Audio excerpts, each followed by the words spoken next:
Sa tahimik na silid ng palasyo, nakaupo ang prinsipe sa harap ng isang lumang kahon. Isa-isang bumagsak ang mga larawan mula sa kanyang kamay. Mga alaala ng isang pag-ibig na tumalikod sa kanya. Hanggang sa may isa siyang napulot. Isang litrato. Isang babae. Isang mukha na matagal niya nang hinahanap. Hindi pwedeng siya to. Pero sa bawat guhit ng mata, sa korba ng ngiti, ito ang kamukha ng kanyang nawawalang asawa. Tumayo siya, mahigpit na hawak ang litrato. Tumawag agad ng tauhan. Find this woman. Bring her here. Whatever it takes. Sa malayo, sa isang barong-barong sa Maynila, may isang simpleng dalagang walang kamalay-malay na sa susunod na linggo, magbabago na ang kanyang buhay. Kung bago ka pa lang sa channel na ito, mga kwento ni Ate Jane, istorya mo, ikwento ko, huwag kalimutang pindutin ang notification bell at subscribe button.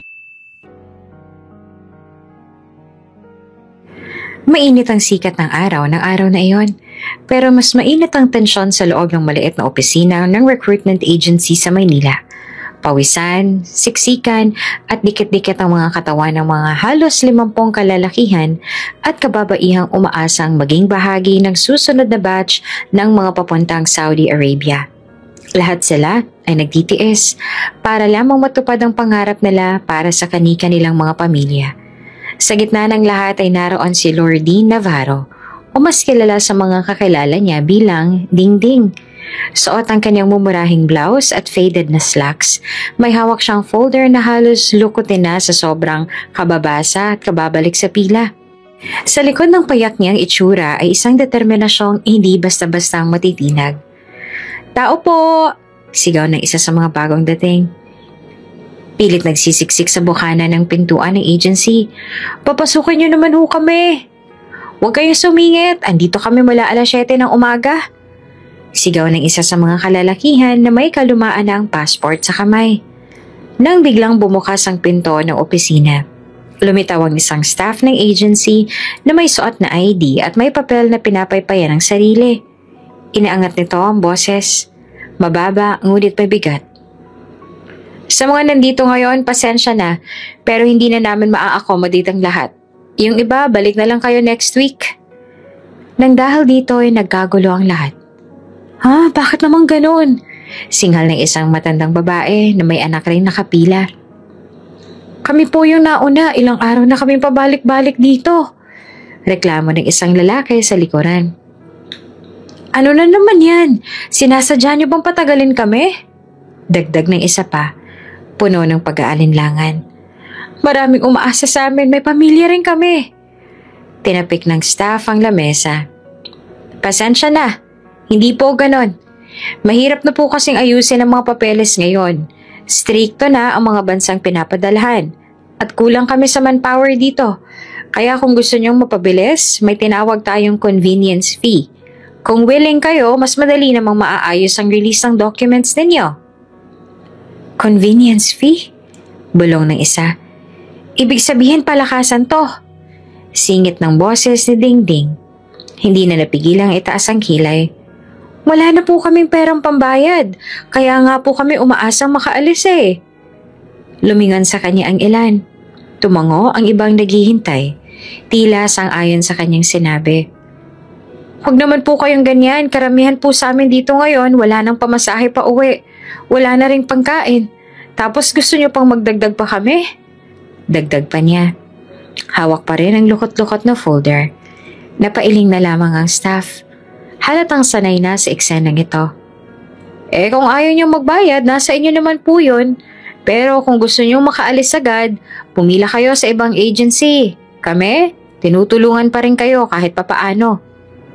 Natahimik ang lahat. Walang gustong magsalita. At sa loob ng isang iglap, bumagsak ang mga balikat ng karamihan. Tama naman kasi ang staff. Sila naman ang pinakamurang agency sa Maynila. Isa-isang nagsialisa ng mga tao. Tulalang hawak ang mga folder, mga pangarap, at kaunting pag-asa ngayon ay muling nabawasan. Tulad ni Dingding. Habang pauwi si Dingding, mabigat ang hakbang niya. parang may buhawi sa dibdib. Halos hindi niya napansin ang trapiko, ang amoy ng tambutsyo at ang alinsangang lumulukob sa buong lungsod. Pagdating niya sa munting tahanan nila sa isang barong-barong, agad siyang sinalubo ng boses ng kanyang ina. "Oh, ano na, Dingding? Nganga ka pa rin? Tenga ka pa rin dyan?" Bungat ng matandang babae, si Aling Nena, na tila ay hindi pa rin nawawalan ng tapang sa pananalita kahit maraming taon ng lugmok ang kanilang pamumuhay. "May problema ho sa agency, Nay."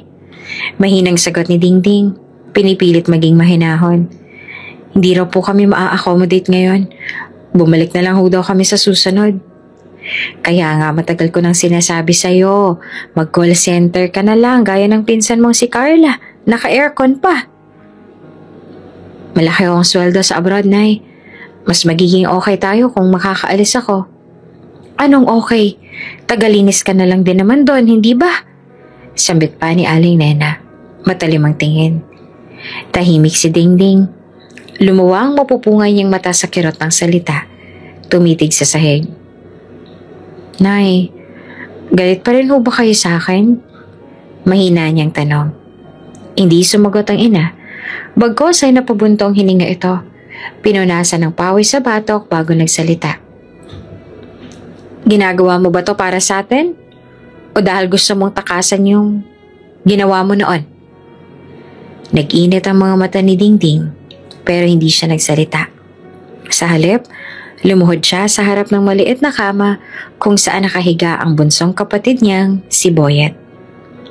16 na taong gulang na si Boyet, ngunit sa pisikal nitong anyo, parang mas bata.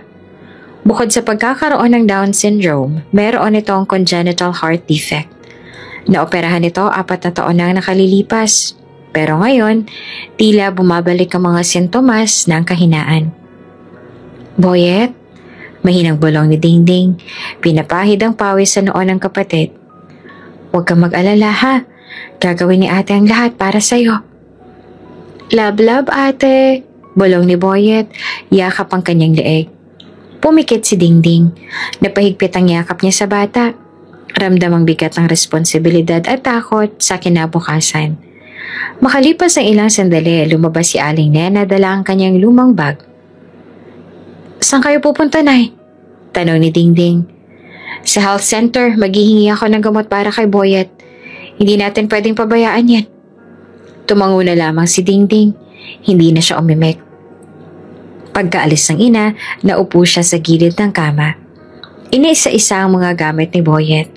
Laruan, gamot, ilang reseta. At sa gitna ng lahat ng iyon, bigla niyang napansin ang isang lumang envelope. Binuksan niya ito. Nandoon pa rin ang resibo ng bayad na natanggap niya mula sa surrogacy. Pamilyar ang mga perma, pamilyar ang pangalan ng nadalman. At sa likod ng dokumentong iyon ay isang maliit na pin ng damit ng batang ipinanganak niya na kinuha agad sa kanya pagkatapos. Hindi niya malang ito nakilala, hindi niya malang ito nayakap. Isang kontrata, isang kasunduan, isang anak na hindi niya kailanman nagawang mahalin sa piling. 4 na taon nang nakaraan, naglakas loob si Dingding na hanapin ng isang trabahong labag sa kalooban niya. Surrogacy. Isang Pinay raw na nakapangasawa ng mayamang dayuhan ang nangangailangan na magdadala ng anak nila. Hindi raw kayang magbuntis ang babae, pero may egg at sperm naman na ready. Ang gagawin lang naman ni Dingding ay magbuntis. Mag-ingat, siguraduhin okay ang pagbubuntis at iluwal ang bata. Hindi siya kailanman pinakilala sa tunay na mag-asawa. Lahat ng detalye ay dinala ng ahente. Hindi siya tinanong, hindi siya binigyan ng kopya ng medical records.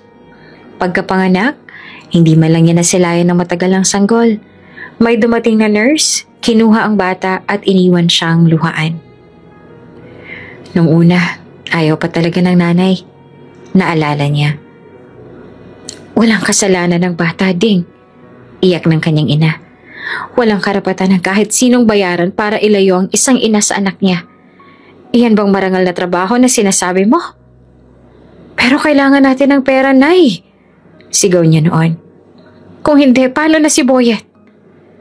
At dahil sa perang yon, nailigtas nga si Boyet. Pero ngayon, unti-unti na ring nauubos ang naging pera.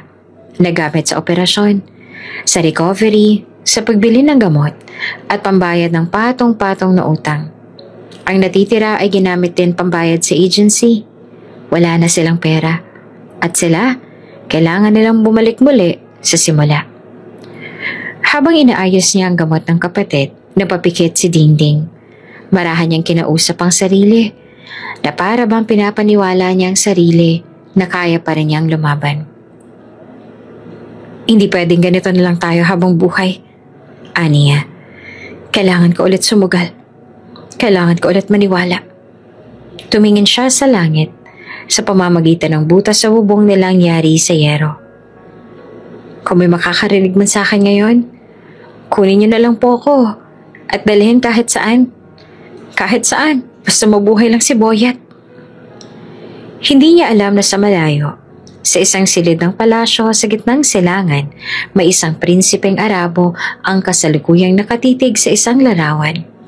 Larawan ng isang babaeng kahawig ng asawa niyang tumakas na sa piling niya. At ang babae sa larawang ding iyon ay ang mismong mukha ni Dingding. Sa pinakamalalim na sulok ng palasyo sa Alcazar, isang silid ang matagal nang nakakandado. Isang silid na puno ng alaala, mga alikabok at mga bagay na piniling iwanan ng isang babaeng naglaho na lamang bigla. Dahan-dahang pinihit ni Prince Malik Al-Hazari ang pintuan ng silid. May bahagyang kalawang nasa bisagra kaya naman sumalubong ang mahinang kaluskos na tila gumising sa mga multo ng nakaraan. Ito ang dating study room ng kanyang asawa, ang lugar kung saan dati nagpipinta ito, sumusulat at nananahimik. Matagal na rin siyang hindi pumapasok dito. Simula nang iniwan siya ng asawa, pilit niyang tinanggal ang lahat ng alaala nito sa kanyang paligid. Ngunit ngayon, tila hinihila siya pabalik. Wala na siyang pagpipilian. Bata pa ang kanyang anak. 4 na taong gulang lamang si Amira. Isang musmos na babae na araw-araw ay nagtatanong kung kailan babalik ang kanyang ina. Sa kanilang relihiyon, sa kanilang tradisyon, ang pagkawala ng isang ina ay isang malaking iskandalo. At kung lumabas pa sa media ang katotohanan, iniwan siya ng kanyang asawa para sa ibang lalaki. Isang banyagang Breton pa, siguradong babagsak ang pangalan ng kanilang pamilya. Kaya naman ngayon, habang unti-unting binubuksan ni Malik ang mga kahong iniwan sa sulok ng silid, hindi siya naghahanap ng alaala kundi ng solusyon. Kailangan niyang humanap ng paraan upang maisalba ang kanyang reputasyon bilang prinsipe. At higit sa lahat, kailangan niyang makahanap ng isang ina para sa anak niyang si Amira. Isa-isang binuksan ni Malik ang kahon. May mga lumang sketchpad, mga libro, ilang sulat na hindi niya kayang basahin, hanggang sa isang kahong may label na photos. Marahan niya itong binuksan. Tumambad sa kanya ang mga lumang photo album at ilang envelope na may nakaipit na mga litrato. Dahan-dahan niyang binunot ang mga ito. Ang ilan ay mga larawan nila bilang mag-asawa sa mga biyahe, sa mga pagtitipon, sa mga okasyon, na ngayon ay tila bahagi na lamang ng isang buhay. Pumiglas ang damdamin sa kanyang dibdib. Hindi pa rin niya lubos matanggap na ganoon na lang, basta-basta siyang iniwan. Wala malang paalam, wala malang paliwanag. Sa huling impormasyong nakuha ng kanyang mga tauhan, sumama na ito sa isang British businessman na nakilala nito sa Dubai. Wala na. Tapos na. At ngayon, siya na lamang at ang kanyang anak. Isa-isang bumagsak ang mga larawan mula sa kanyang mga kamay. Mga alaala ng isang pag-ibig na tumalikod sa kanya. Habang nakayuho siya, may isang larawan na bumagsak sa paanan niya. Isang litrato, isang babae. Tumitig si Malik. Mistulang tumigil ang mundo sa isang iglap. Ang babae sa litrato ay hindi ang kanyang asawa. Pero sa unang tingin, halos wala silang pinagkaiba. Parehong hugis ang mukha, parehong tingin ng mga mata, parehong uri ng ngiti. Tila may tinatagong sakit sa kabila ng anyong masaya. Ngunit hindi ito ang babaeng iniwan siya. Hindi ito si Elena. Tiningnan niyang mabuti ang likod ng larawan. May nakasulat na pangalan sa ballpen. Pilit isiniksik sa gilid. Lordi Navarro, Dingding, Philippines. Napakunot ang noo ni Malik. Sino siya? Hindi niya maalala kung kailan kinuhanan ng larawang iyon. Maaaring kasama ito ng mga photos na ipinadala ng agency noong naghahanap sila ng maid ilang taon nang nakalipas. O baka kasama ng mga kinuha ni Elena bago ito umalis. Ngunit hindi na mahalaga kung saan ito galing. Ang mahalaga ay kung ano ang maaari niyang gawin dito ngayon. Tumayo siya. Hawak pa rin ang larawan, tumawag sa kanyang personal aide. Find this woman. Aniya sa malalim na tinig. Bring her here, whatever it takes. Sa kabilang panig ng mundo naman, sa isang sulok ng Maynila, masalimuot pa rin ang araw ni Dingding. Kakatapos na niyang pakainin si Boyet. Pinunasan ang bibig ng kapatid at muling inihiga sa kama. Mainit na naman ang katawan nito at kanina pa siyang kinakabahan. Wala na silang pambili ng gamot. Ang vitamins na binigay ng health center ay hindi sapat para sa kalagayan ni Boyet. Nagbuntong hininga si Dingding at naupo sa lamesang yari sa pinagtagping kahoy. May hawak siyang maliit na notebook. Binubuo niya ang budget para sa susunod na linggo. 2 araw na lang, wala na silang bigas. Wala na ring gamot si Boyet. Tumayo siya, kinuha ang lumang cellphone at sinubukan niyang i-check kung may text ba o tawag ang agency. Wala. Pati signal, mahina. Wala siyang ibang inaasahan kundi ang agency na yon. Kahit pa nawala na siya ng tiwala, kasi iyan lang ang may mababang placement fee. Napapikit siya. Tiningnan ng kisame ng barong-barong. Para siyang naiipit sa pagitan ng kahirapan at pag-asa. Ang buhay niya ay parang isang mahabang buntong hininga. Laging nag-aabang kung kailan siya makakahinga ng maluwag. Naputol ang kanyang pag-iisip nang biglang tumunog ang cellphone. Isang private number. Hindi kilala, walang pangalan. Kinabahan siyang bigla, pero sinagot niya. Hello? Walang sumagot agad. Ilang segundong lumipas bago siya nakarinig ng malamig, ngunit kalmadong boses ng isang banyaga. Good afternoon. Am I speaking with Miss Lordi Navarro? Yes. Sino po sila? Tanong niya na nag-aalala. This is from the Royal Embassy of Alcazar. We have received a direct request for you from a royal client, a prince. Nabitawan ni Dingding ang ballpen sa gulat. Hindi siya agad nakapagsalita. We were told you were previously registered in a domestic worker agency. We have reviewed your profile. You are being offered a new opportunity. All expense covered, immediate deployment, and high compensation. Nagpatuloy pa ang boses sa kabilang linya. You will be required to work in the private household of the royal family. There is confidentiality clause. If you are interested, the orientation will be held in a week. Once you fly here, you will receive a formal invitation. Everything will be explained to you. Hindi makagalaw si Dingding. Hindi siya makahinga. Para bang biglang gumalaw ang mundo. Biglang bumilis ang tibok ng kanyang puso. Hello? Are you still there? Ulit ng boses. Opo, I'm here. Sagot niya na halos pabulong. Good. Expect further instructions tomorrow. At pagkatapos noon, tuluyan ang naputol ang linya. Tumitig si Dingding sa cellphone. Para bang hindi niya pa rin maintindihan ang nangyari. Hindi niya alam kung ito ba isang biro, isang patibong, o isang milagro. Ang alam lang niya, sa unang pagkakataon, may isang pintuan na muling bumukas. Maagang gumising si Dingding kinabukasan, pero hindi siya mapakali. Parang buong gabi siyang hindi nakatulog. Sa loob ng ilang taon ng pagsusumikap, ngayon lang siya nakatanggap ng ganitong uri ng pagkakataon. Isang tawag mula sa isang misteryosong employer na may koneksyon sa isang royal family sa gitnang silangan. Totoo ba to? O isa na namang panibagong bitag sa desperasyon? Habang inaalmusal nila ang tinapay na may mantikilya, nagbuntong hininga si Aling Nena. Hindi na nito kinailangan pang tanungin kung anong iniisip ni Dingding. Ramdam niya sa bawat sulyap ng anak ang pag-aalinlangan at kaba. Ano na naman yan? Tanong ni Aling Nena habang pinupunas ang kamay sa laylayan ng duster. May opportunity po, Nay, sa Qatar. Private household, sabi nila. Taga-alaga raw ng bata. Maingat na paliwanag ni Dingding. Nilalapag ang isang sobre sa harap ng kanyang ina. Binuksan ito ni Aling Nena. Isa-isang nilabas ang mga dokumento. Kontrata na may selyo, airline ticket, work visa, permit, at kahit passport ay bagong-bago. Ang bilis naman. Parang hindi ako mapalagay. Bulong nito. Nay, okay po lahat. Hindi to katulad ng iba. Lahat ng bayarin, sila daw ang magsho-shoulder. Sila rin ang nagpabook ng ticket ko. Pati medical ko, sila rin ang nagpa-check up. Wala na po akong nilabas ni Singkong Duling. Anak, paano ka naman nakakasigurong totoo ito, ha? Baka sindikato na naman yan. Baka pagdating mo roon, ikulong ka. Pagtrabahuhin ka ng walang bayad o mas masahol pa.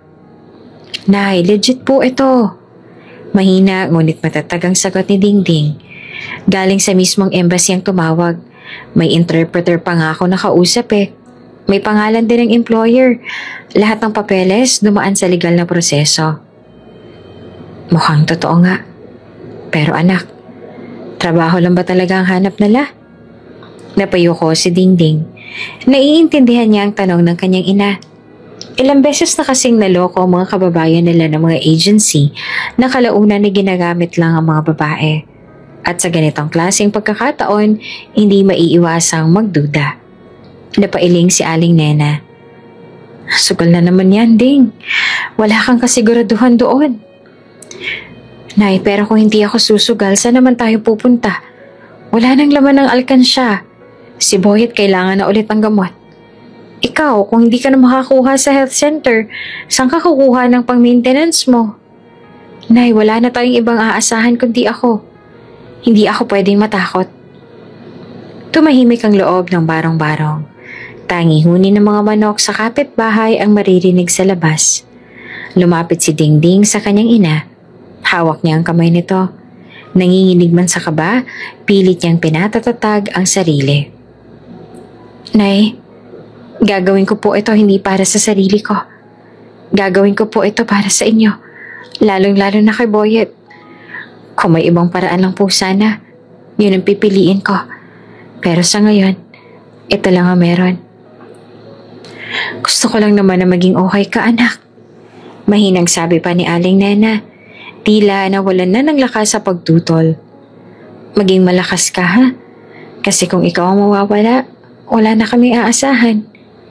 Pangako, Nay, aayusin ko po lahat. Magtatrabaho po ako ng maayos. Hindi po ako papayag na masayang ang pagkakataong ito. Para kay Boyet, para sa atin. Yumakap si Dingding sa kanyang ina. Matagal, tila ba lumambot ang kalooban ni Aling Nena sa kanya. Siksik ang bawat segundo ng katahimikan, ng hinanakit, ng pangamba, ng dasal na sana sa pag-alis niya may magandang mangyari. Makalipas ang ilang araw matapos ang mahabang paalam at magdamagang pag-aayos ng gamit, pinabaunan si Dingding ng mga dasal at yakap mula sa kanyang ina at kapatid.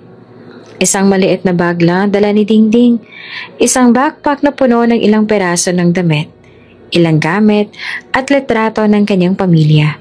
Puno rin siya ng mga pangarap na planong tuparin kung sakaling may sobra sa sweldo. Kahit maliit at simple, iyon lang ang kaya ng kanilang kakayanan. Boyet, magtatrabaho lang si ate ha, para may pambili tayo ng mga gamot mo at saka ng mga gusto mo. Pabulaw ni Dingding habang kinakalong ang kapatid na muli na namang nilalagnat. Love, ate. Mahinang tinig ni Boyet habang nakapikit. Love din kita. Babalik ako kaagad ha. Pangako, magpagaling ka ha. Kailangan ka ni ate na maging malakas. Pilit pinangiti ni Dingding ang sarili, pero sa loob-loob niya, parang durog na ang puso niya. Nay, ingat po kayo palagi. May iniwan po akong listahan ng schedule ng gamot ni Boyet. May gamot po sa ref. Tatagal din yan ng ilang linggo. May binigay din pong starter allowance ang agency. Inyo na po ito. Lumapit ang ina. Marahan siyang hinagod sa likod. Mag-iingat ka anak ha. Huwag kang magpapaloko. Iwasan mo ang gulo. Kapag hindi na maganda ang trato sa'yo, huwag kang manahimik. Tumawag ka ha. Kahit text lang. Basta ipaalam mo kung nasaan ka. Tumango si Dingding habang lumuluha. Isang mahigpit na yakap. Isang matatag na paalam. Pagkatapos ng isang huling paalam, tumalikod na si Dingding at sumakay sa van na ihahatid sa kanya si airport. Sa likod ng salamin, unti-unting lumiit ang anyo ng kanyang tahanan, ng kanyang pamilya, at ng kanyang dating mundo. Sa loob ng sasakyan, pilit niyang pinatibay ang loob. Hawak ang kanyang ticket, passport, at dalang dasal. Ipinikit niya ang mga mata habang iniisip ang kinabukasan. Paglapag niya sa Qatar, agad siyang sinalubong ng isang lalaki na nakaitim na suit at may hawak na placard na may pangalan niya. May dala rin itong interpreter. Miss Lordy Navarro? Bati ng lalaki. Yes, I am. Sagot niya na may halong kaba at pagod mula sa mahabang biyahe. Welcome to Alcosir, Miss Navarro. This way please, your transport is waiting. Laking gulat niya nang makita ang sasakyang naghihintay sa kanya. Isang mamahaling itim na SUV na parang wala pang alikabok. May emblem ng Royal Seal sa harap. Pagkaupo niya sa loob, malamig agad ang aircon. May inabot pang malamig na tubig ang kasama niya. Sa buong bayahin niya, hindi siya makapagsalita. Hindi niya akalain na ito pala ang mundong papasukin niya. Hindi mansyon, hindi bahay ng expat, kundi isang palasyo. Pagdating niya sa harap ng compound, parang bumagal ang oras. Ang pintuan ay gawa sa bakal na may inukit na disenyo ng bulaklak at kalapati. Ang mga pader naman ay maputi, halatang nililinis kada araw. Sa labas pa lang, tanaw na ang dami ng hardinero at staff. Pagbukas ng pinto, sinalubong siya ng isang babae. Welcome! Bati nito sa malumanay na Tagalog. Ako si Ate Minda. Ako ang head ng housekeeping dito. Pinay po kayo? Halos hindi makapaniwalang tanong ni Dingding. Naku, buti naman po may Pinay. Oo, kaya huwag ka mag-alala. Dito, maraming katulad natin nagtatrabaho. Pero kakaibang magiging trabaho mo kaya sumama ka muna sa akin. Sumunod si Dingding. Habang napapatingin sa paligid, marble ang sahig, may chandelier na tila gawa sa mga kristal at bawat paso ng halaman ay talaga namang mas mahal pa sa buong barangay nila sa Tondo. Pagkarating sa isang malawak na opisina, pinaupo siya sa harap ng isang mahabang mesa. May 3 tao sa loob, pawang mga banyaga, nakaitim na suit, may mga hawak na tablet at dokumento. Tumayo si Ate Minda sa tabi niya. Miss Navarro, please. Simula ng isang lalaking Arabo. You were selected not for a regular maid position. We reviewed your past records, particularly your previous arrangement as a surrogate. Do you recall that? Yes, sagot ni Dingding at kinabahan siya. You were selected not for cleaning or serving. We are offering you a temporary assignment that will require more discretion. And of course, you will be compensated accordingly. Assignment? Ulit ni Dingding. What do you mean? You are to assume a role, a domestic one. In appearance only. You will act as the wife of the prince. In public only, not in private. Nanlaki mga mata ni Dingding sa kanyang narinig. Po? Wife? Ulit niya at parang hindi siya makapaniwala. Yes. There is a child involved, the princess. She is 4. Her mother is gone. It is a sensitive issue. We need to project family stability. And you were chosen due to your physical resemblance to the princess' former wife. Biglang bumilis ang tibok ng puso ni Dingding. Ito na ba talaga ang trabahong tinanggap niya? Magkunwaring asawa ng prinsipe? Hindi siya makapaniwala. Parang pelikula. I don't know, sagot niya. Is this even allowed? I mean, this is a lie. This is not true. Yes, but a necessary one. Tugon naman ng isa. You will not be forced into anything beyond what is agreed. You will be treated well, paid generously, and most importantly, the child will not be harmed. Tahimik si Dingding. Sa loob niya, gulo ang isip. Pero naisip niya si Boyet, ang kanyang ina, ang buhay na kailangan nilang ayusin. Kung ito ang paraan para makaahon, kaya ba niyang tanggapin? Hindi pa siya nakakasagot nang biglang bumukas ang pinto. Tumayo ang lahat ng staff. Napalingon si Dingding. Isang matangkad na lalaki ang pumasok. Nakaitim na kandura, ang kutis ay maputi ngunit sunog sa araw. Malalim ang mata, mabagsik ang presensya. May aura siyang hindi mo matitigan ng diretso pero hindi mo rin kayang hindi pansinin. Siya, si Prince Malik. Siya na ang prinsipe. At habang naglalakad ito papalapit, hindi makagalaw si Dingding. Para siyang napako sa kinatatayuan niya. Ang lalaking to. Siya ang dahilan kung bakit siya narito. At siya na ngayon ang babaeng magpapanggap na asawa nito simula ngayon. Maaga pa lamang ay gising na si Dingding. Hindi dahil sa alarm o sa tawag ng mga kasambahay, kundi dahil sa kaba sa kanyang dibdib na halos ayaw siyang hayaang huminga. Ito na ang araw, ang unang araw ng pagsisimula ng kanyang papel bilang asawa ng prinsipe at ina ng prinsesang si Amira. Kahapon lang ay hindi pa rin siya makapaniwala sa pinasok niya. Pero ngayong narito na siya, sa mismong silid ng bagong quarters niya sa loob ng palasyo, wala nang atrasan. Hindi siya magarbo kung manamit. Sa katunayan, ang isinuot niyang bestidang puti ay isa lamang sa mga pinahiram ng staff. Simple, ngunit elegante. Maayos ang kanyang buhok. Pinakulot ang bahagya ni Ate Minda sa siyang tumatayong gabay sa lahat ng ito. Relax lang, Ding, sabi ni Ate Minda habang inaayos ang laylayan ng kanyang suot. Hindi ka naman nila kakainin ng buhay. Hindi ko po alam kung ano pong una kong sasabihin sa bata.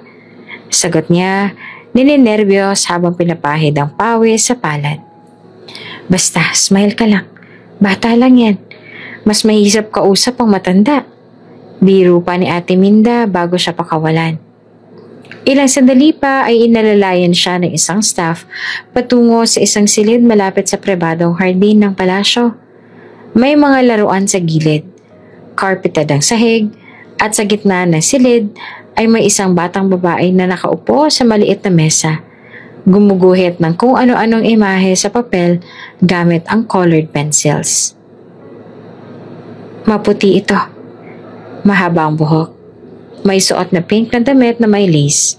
At makikita agad ng anak na dugong bugaw ito. Hindi man ito nagsasalita, halatang obserbante at malikot ang imahinasyon. Miss Dingding, this is Amira. Pakilala ng isa sa mga tagapag-alaga. Lumapit siya. Nilabanan ng kaba. Umupo siya sa tapat ng bata. Ngumiti. Hello there? Malumanay niyang bate. Tumingin ang bata at tila pinag-aralan muna siya mula ulo hanggang paa. May bahagyang kunot sa noon nito na para bang sinusukat kung karapat-dapat ba siyang kausapin. You are new? Sabi ni Amira sa payak, ngunit malinaw na Ingles. Yes, I am. Sagot naman ni Dingding. Pilit pinapanatiling kalmado ang boses. My name is Dingding. Dingding? Kunot na upa ng bata. That sounds funny. Napangiti si Dingding. It is a little funny, yes, but you can call me anything you want. The child blinked, then nodded slowly. I will call you Mama Ding. Napakurap si Dingding. Parang may dumaloy na kuryente sa kanyang likod. Mama? Hindi siya nakapagsalita agad. Hindi niya alam kung paano tutugon. Pero biglang umiti si Amira. Itinulak ang isa sa mga crayon sa kanya. Draw with me, Mama Ding. Hindi niya mapigilang mapangiti. Kinuha niya ang lapis at sinimula ng simpleng pagguhit habang si Amira ay nagsasalaysay ng kwento tungkol sa imahe ng papel. Lumipas ang ilang minuto na puno ng kulay at tawa ang silid. Tila napakagaan ang loob ng bata sa kanya. Parang may biglang ugnayan. Isang ugnayan na hindi mo basta-bastang mabubuo sa unang pagkikita. Sa labas ng silid, nanunood si Ate Minda. Tahimik at nakangiti. Kinagabihan, habang nagpapahinga na si Dingding sa loob ng kanyang silid, pinuntahan siya ni Ate Minda upang i-review ang mga dapat niyang matutuhan para sa papel na gagampanan niya. Inabot nito ang isang folder ng litrato, mga kopya ng speech, mga protocol ng palasyo, at simpleng mga tanong na maaaring itanong sa kanya kapag nasa harap na ng ibang tao. Kapag nasa public event kayo ng prinsipe, hindi ka lang dapat mukhang asawa. Dapat marunong ka ring umakto bilang isa sa kanila. Paliwanag ni Ate Minda habang nakaupo sa tabi ng kama. Ganun ho ba? Ate Minda, ano ba talaga yung nangyari sa tunay na nanay ni Amira? Tanong ni Dingding. Hindi mapigilang itanong iyon habang iniisa-isa ang mga litrato. Saglit na natahimik si Ate Minda. Complicated sagot nito. Nag-alis ang lahat ng staff noon. Walang nakakaalam ng buong kwento. Pero kung ako ang tatanungin, hindi ko nakita ang saya sa mga mata ng prinsipe kahit kailan. Magsasalita pa sana si Ate Minda pero bigla silang napatigil ang may kumalusko sa may pintuan. May umubo sa may likuran. Paglingon nila, nandoon si Prince Malik. Nakasuot ng simpleng long sleeve na puti at slacks. Walang traditional na suot. Mas casual ngayon ang dating pero hindi pa rin maikakaila ang presensya niya na malamig, matigas, ngunit hindi nakakatakot. You may leave us, Minda. Mahinahong sabi nito. Tumango naman si Ate Minda at iniwan silang dalawa. Pagkaalis ni Ate Minda, nagkaroon ng ilang segundong katahimikan. Si Dingding ay hindi makatingin ng diretsyo. Inayos siyang pagkakaupo. Pinilit ang sariling magpakatatag. So, panimula ni Prince Malik habang nalingon siya. How was your first day? She forced a small smile. It was good, Your Highness. Amira is a very smart girl. I saw you in the camera. She looked happy. I hope I didn't overstep. No, you did well. Saglit na katahimikan. Better than expected. Thank you. Mahina niyang tugon. You will attend lunch with me tomorrow. As my wife, there will be family members, ministers. I will brief you at breakfast. She nodded. Yes, Your Highness. Tumingin si Malik sa kanya. Ang titig nitong masinsinan, tila ba sinusuri ang kaluluwa niya. You don't have to be afraid of me. I'm not afraid. Sagot naman ni Dingding. Bagamat halata sa tinig niyang hindi iyon totoo. Tipid na ngumiti si Malik. Good. Because if you're going to pretend to be my wife, you must look like you belong. Hindi siya makasagot. Tumango lang siya. Pilit pinapanatili ang maayos na postura. Tumayo na si Malik. Tumalikod papalabas ang silid. Ngunit bago pa ito tuluyang makalabas, lumingon ito saglit. By the way, you look beautiful tonight, Dingding. At saka ito tuluyang naglakad palabas.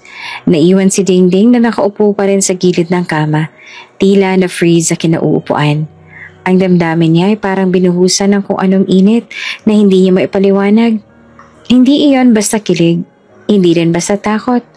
Parang unti-unting may bumubuo sa pagitan nila. Isang bagay na hindi niya maintindihan. Isang bagay na hindi niya inakala.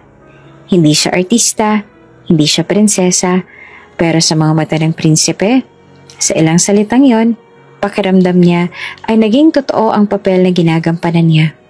At sa gabing yon, bago siya pumikit, muling naalala ni Dingding ang ngiti ni Amira at ang tingin ni Malik. Walang kasiguraduhan ng bukas pero isang bagay ang tiyak. Simula na ito ng isang kwentong hindi na maaaring talikuran. Ilang araw na ang lumipas simula nang tuluyang pumasok si Dingding sa isang mundong hindi niya kailanman inakalang magiging bahagi siya. Isang mundo ng katahimikan sa labas, ngunit puno ng tensyon sa loob. Sa bawat paglakad niya sa malawak na pasilyo ng palasyo, ramdam niya ang bigat ng kanyang papel. Mula sa isang simpleng dalaga ng Maynila, Ngayon ay nakasuot na siya ng mamahaling abaya. May mga kasamang nagbabantay at tinatawag ng mga ito bilang Her Highness. Ngayon ay ang araw ng kanyang unang public appearance bilang asawa ng prinsipe. Nakatakda silang dumalo sa isang lunch meeting kasama ang ilang miyembro ng Royal Council at ang pamilya. Isang semi-formal event, ngunit may kasamang media coverage. Hindi ito ordinaryong salo-salo. Isa itong eksena kung saan ang bawat titig, kilos at tingin ay may katumbas sa interpretasyon. Kahit anong tibay ng dibdib ni Dingding, hindi niya maitago ang lamig ng kanyang mga palad habang hinihintay sa loob ng dressing chamber ang hudyat na oras na upang bumaba. Habang inaayos ng stylist ang kanyang buhok, patingin-tingin siya sa salamin. Sinusubukang makilala pa rin ang sarili. Nako, kung makita ako ni Nainay na sa ayos kong to, bulong niya sa sarili. May ngiting pilit. Wala siyang suot na kolorete nung umalis siya sa Pilipinas. Pero ngayon, ang kanyang pisngi ay may natural na blush. Ang kanyang labi ay may mapusyaw na kulay rosas. At ang kanyang mata ay pinatingkad ng kaunting eyeshadow. Maayos ang suot niyang gown. Isang simpleng ivory-colored na damit na may gininto ang sinturon. Ang buong ayos niya ay hindi marangya, pero elegante. Ate Minda, mahina niyang tawag habang nilalagay ang hikaw. Sigurado ka bang kaya ko to? Ding, sagot ng matanda. Ang kailangan mo lang gawin ay ngumiti. Sumabay sa agos at tandaan mo kung sino ka. Hindi mo kailangang maging katulad ng dati niyang asawa. Ikaw lang ang kailangan ngayon. Pagdating nila sa receiving hall, nandoon na ang ibang bisita. Formal na nakaupo ang mga miyembro ng konseho, ang mga pinsan ng prinsipe at ilang kilalang personalidad sa kanilang bansa. Sa gitna ng mahabang mesa, naroon ang trono ng prinsipe. Sa kanan niya, isang upuan na noon ay palaging bakante. Ngayon, iyon na ang uupuan ni Dingding. Pumasok si Dingding kasabay si Prince Malik. Tahimik ngunit may presensya. Sa bawat takbang ng prinsipe ay sinusundan nito ng tingin. Si Dingding, bagamat kinakabahan, ay pilit na pinapanatili ang composure. Lumakad siyang may ngiti sa labi. Ang ulo ay bahagyang nakatungo at ang mga mata ay hindi lumilingon.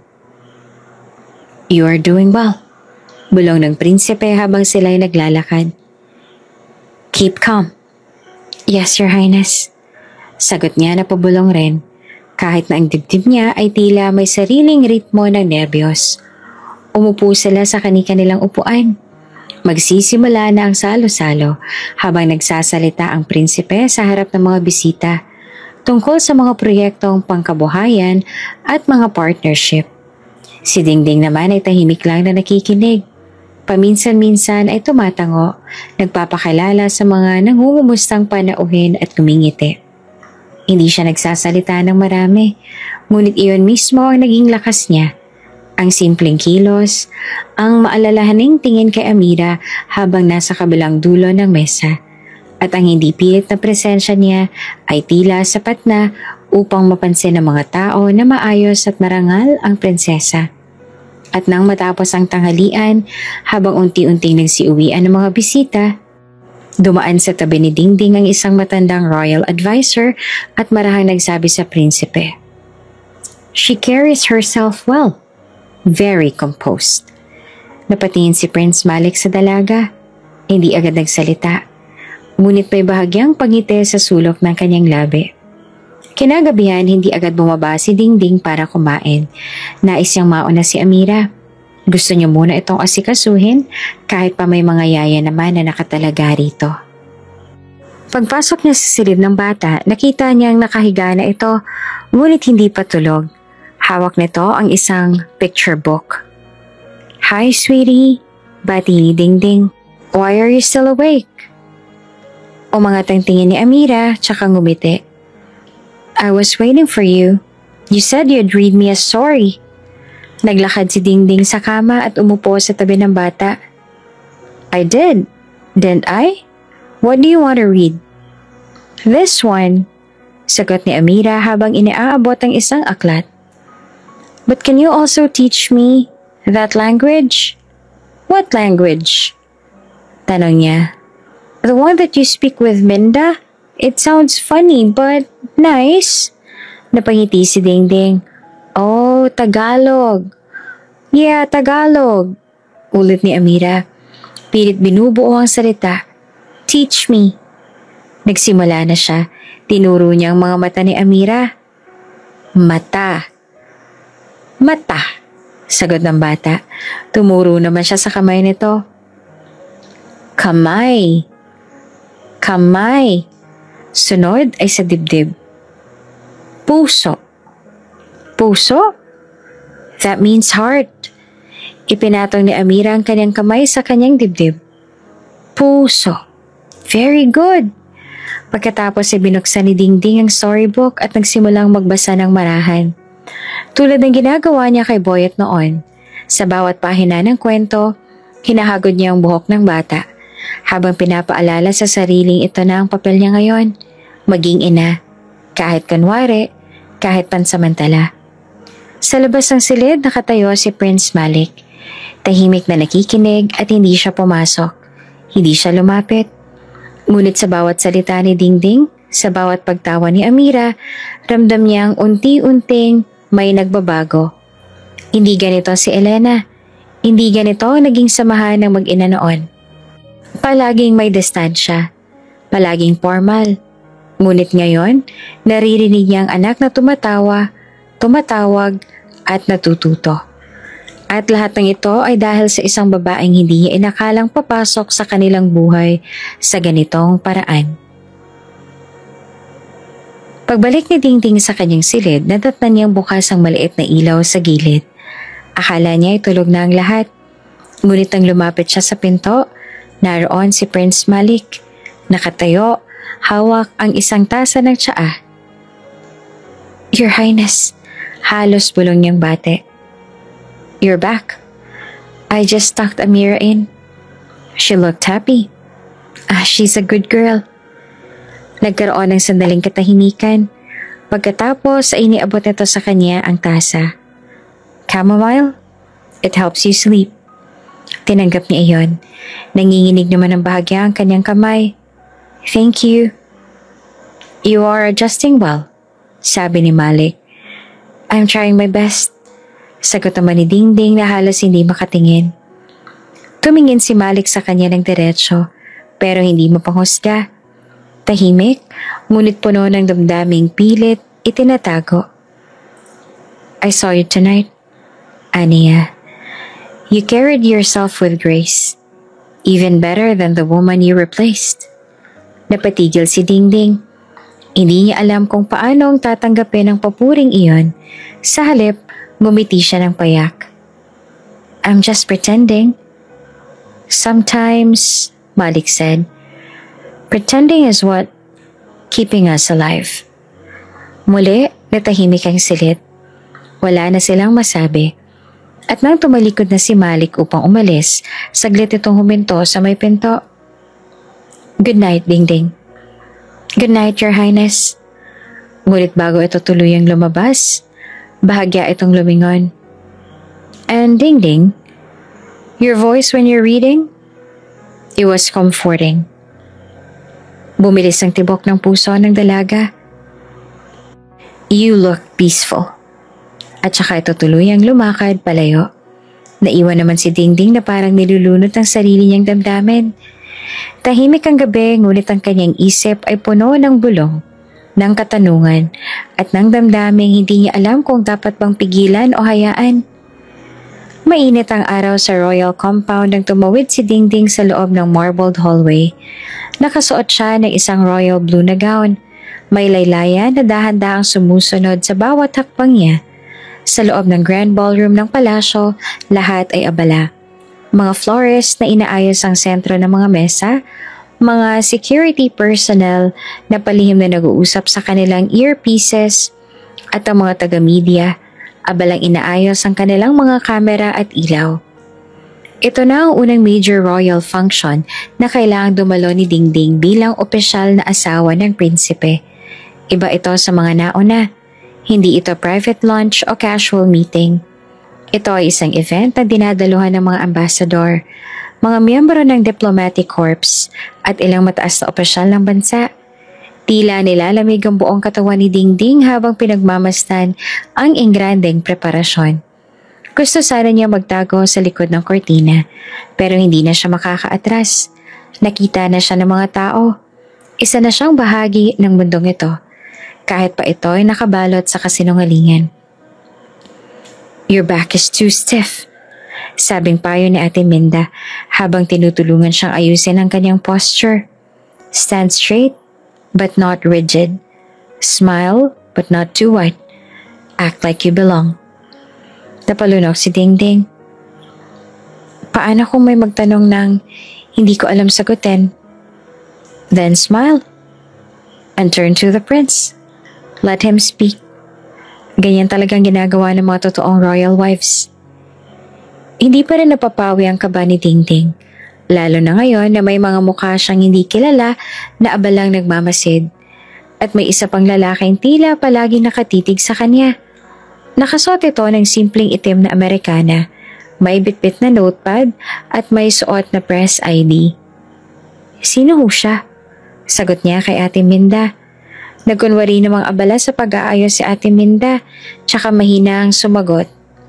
"Reporter, freelance raw." Pero duda rin ako sa kanya. Bago pa man makapagtanong si Dingding ng kasunod, dumating na si Prince Malik. Nakasuot ng tradisyonal na puting robe. Ang kanyang muka ay kalmado at istrikto. Kuminto ito sa harap nila at tiningnan si Dingding mula ulo hanggang paa. "You look perfect," aniya bago inilapit ang kamay at inalok ito. Hinawakan ni Dingding ang kanyang palad. Ang pagkakabit ng kanilang mga kamay ay tila simbolo ng isang kasunduang hindi pwedeng sirain. Ang ballroom ay napuno ng mga bisita sa loob lamang ng isang oras. Isa-isa nilang nilapitan ng royal couple. Ang ilan ay bumabati kay Prince Malik ng "Assalamualaikum" at ang iba naman ay binibigyang puri si Dingding sa kanyang ayos. "Your Highness," bati ng isang ambassador mula sa Europe. "You have found yourself a graceful consort." Napangiti naman si Malik. "She is the reason I smile again." Habang sinasabi ito, ramdam ni Dingding na totoo ang bawat salitang binigkas. Ngunit alam din niyang bahagi lang iyon ang palabas sa ginagampanan nila. Pinipilit niyang huwag ipahalata ang nanginginig niyang mga kamay sa ilalim ng mahigpit na hawak ni Malik. Habang lumilipas ang gabi, naging sanay na siya sa mga tanong. Ang ilan ay formal lamang, ang iba ay mapanuri. "You came from the Philippines, yes?" Tanong ng isang babae. Nakangiti ngunit matalim ang tingin. "Yes," sagot ni Dingding. Pilit na pinapanatiling banayad ang tinig. "I was born and raised there." "And what were you doing before this?" Nagtagal ang tanong na iyon sa hangin. Tumigil si Dingding sa loob ng isang segundo. Parang huminto ang paligid. Ano nga bang tamang sagot? Bago pa man siya makapagsalita, sumingit si Malik. "She was a teacher. She taught children in the province," sabi ng prinsipe. "Really?" Nakataas kilay ang babae. Lumingon sa kanya si Malik at gumiti. "Yes, that is why she is perfect for Mira." Napatingin si Dingding sa kanya. Sa una, hindi niya alam kung magpapasalamat ba siya o matatakot. Pero ramdam niya ang intensyon nito. Iniligtas siya. Maya-maya pa, habang patapos na ang function, lumapit sa kanyang reporter na kanina pa niya napapansin. Walang paalam, bigla na lang itong tumapat sa kanya habang abala ang iba. "Excuse me, Your Highness." Malumanay ngunit may laman ang boses ng lalaki. "Mind if I ask one quick question off record?" Napapitlag si Dingding. Ngumiti siya. Bahagyang tumango. "Where exactly did you study royal protocol?" Mabilis, diretso, at halatang may alam. Ngunit bago pa siya makasagot, dumating si Malik. Tinapik nito ang braso ng reporter. I believe my wife is not answering any more questions tonight. Of course, Your Highness.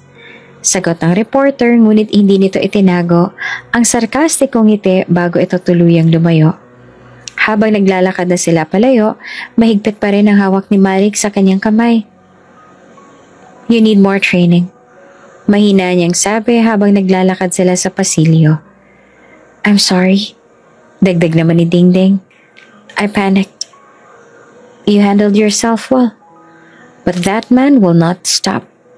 He suspects something. Napayuko si Dingding. Ramdam niya ang bigat ng pagkakamali. Tomorrow we begin full protocol training. You will learn the customs, the history, even the language if needed. This cannot happen again. Yes, Your Highness. Nang makarating sila sa opisina ni Malik, pinaupo siya si Dingding sa isang leather chair. Kumuha ito ng isang baso ng tubig at iniabot sa kanya. You are not doing badly, Dingding. You simply lack the armor. Tumingala siya at nagulat. You're not angry? I am worried, sagot ng prinsipe. Not for me, but for you. Saglit na katahimikan ang namagitan sa kanila. Si Dingding bagamat pagod ay naramdaman ng muling pag-aalaga ng tinig ng prinsipe. Hindi ito galit, hindi ito malamig. Sa halip, may bahid ito ng pagkalinga. I will do better. Mahina niyang tugon. I promise. You must.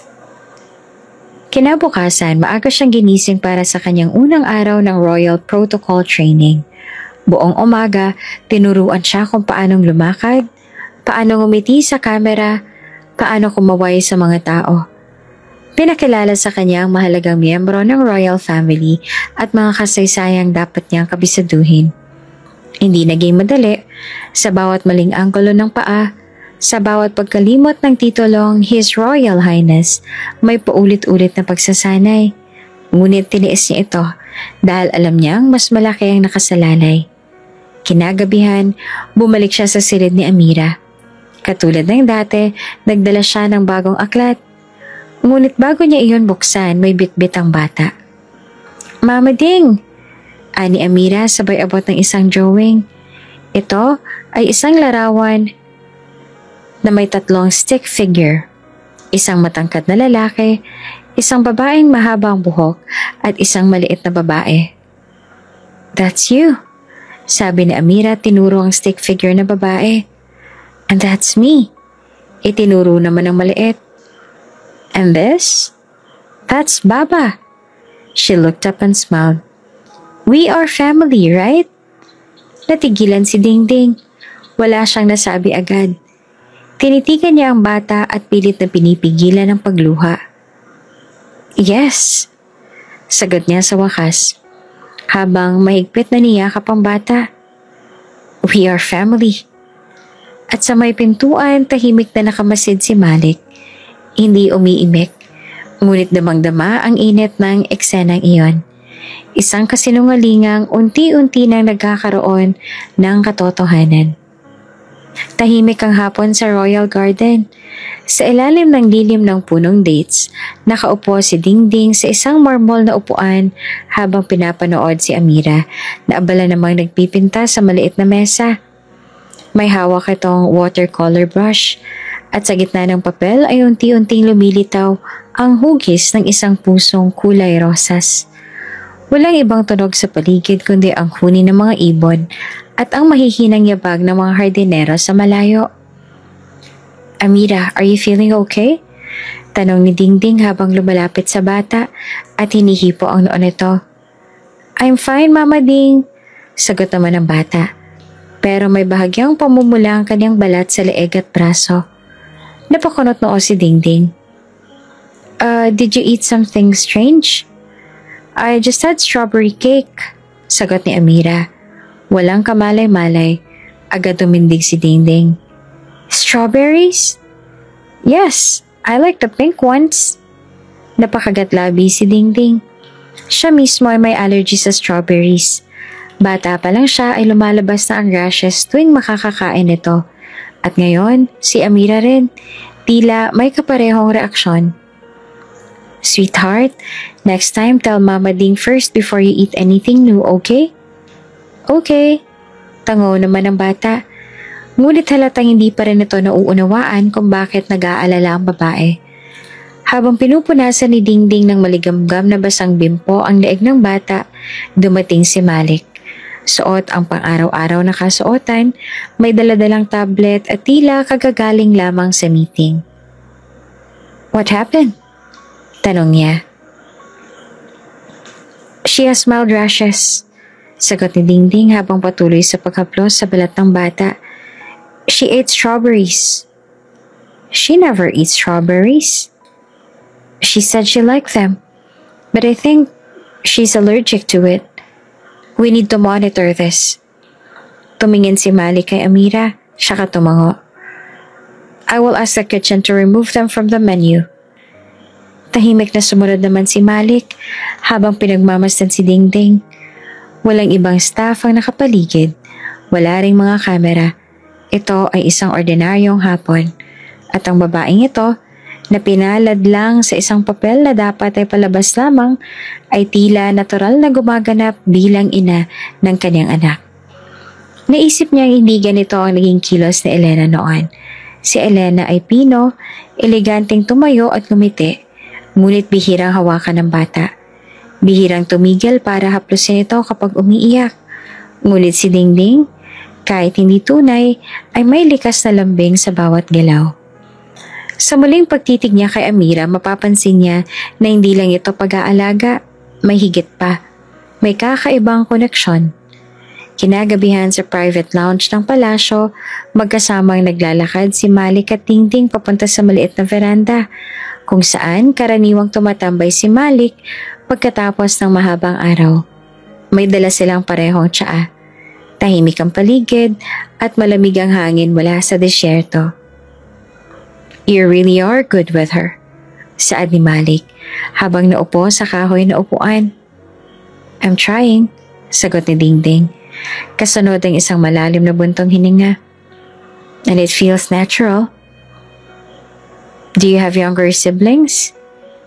Yes, I have one. My brother, Boyet.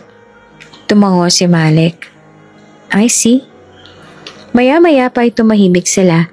Ang katahimikang iyon ay hindi nakakabingi, kundi puno ng mga tanong na hindi mabigkas. Sa mga ganitong sandali, doon madalas sumingit ang mga duda. Sa isip ni Malik, hindi niya mapigilang balikan ang obserbasyon niya kay Amira. Hindi ito ang unang pagkakataon na may pagkakapareho siya kay Dingding. Ayon sa medical report, may allergy si Amira sa pine, nuts, at strawberries. At ngayon, ito rin pala ay allergy din ni Dingding. Bukod doon, ang takot ni Amira na mataas sa lugar ay hindi niya minana kay Elena. Ngunit ayon kay Ate Minda, si Dingding rin ay takot sa matataas. Lahat ng ito ay tila maliliit na detalye, ngunit kapag sinama-sama, parang mga piraso ng palaisipan. Are you okay? Tanong ni Dingding, napansin ng tahimik na prinsipe. Oh yes, maikling sagot nito. Ngunit nanatiling nakatitig sa kanya. Nilingon siya ni Dingding tsaka mahinang sinabi, tinitingnan mo ako parang may gusto kang itanong ah. Perhaps I'm just wondering how much of what we see in children are inherited? Genes? Nurture? Tanong ni Dingding tsaka napangiti. Are you asking me if Amira acts like me because I spend time with her or because of something else? Maybe both? Mahina niyang sagot tsaka bumulong. Baka nga anak ko talaga siya. Hindi niya na malayang nasambit niya ito. Akala niya ay wala na namang makakaintindi. Sa sobrang dami ng iniisip niya, lumabas na lamang ang salitang yon. Anak ko ba siya? Lumipas ang ilang segundo bago niya napansin na si Malik ay nakatingin pa rin sa kanya. Ngunit ngayon ay may kakaibang kislap sa mata. Napaatras siya ng bahagya. Wait, did you understand what I just said?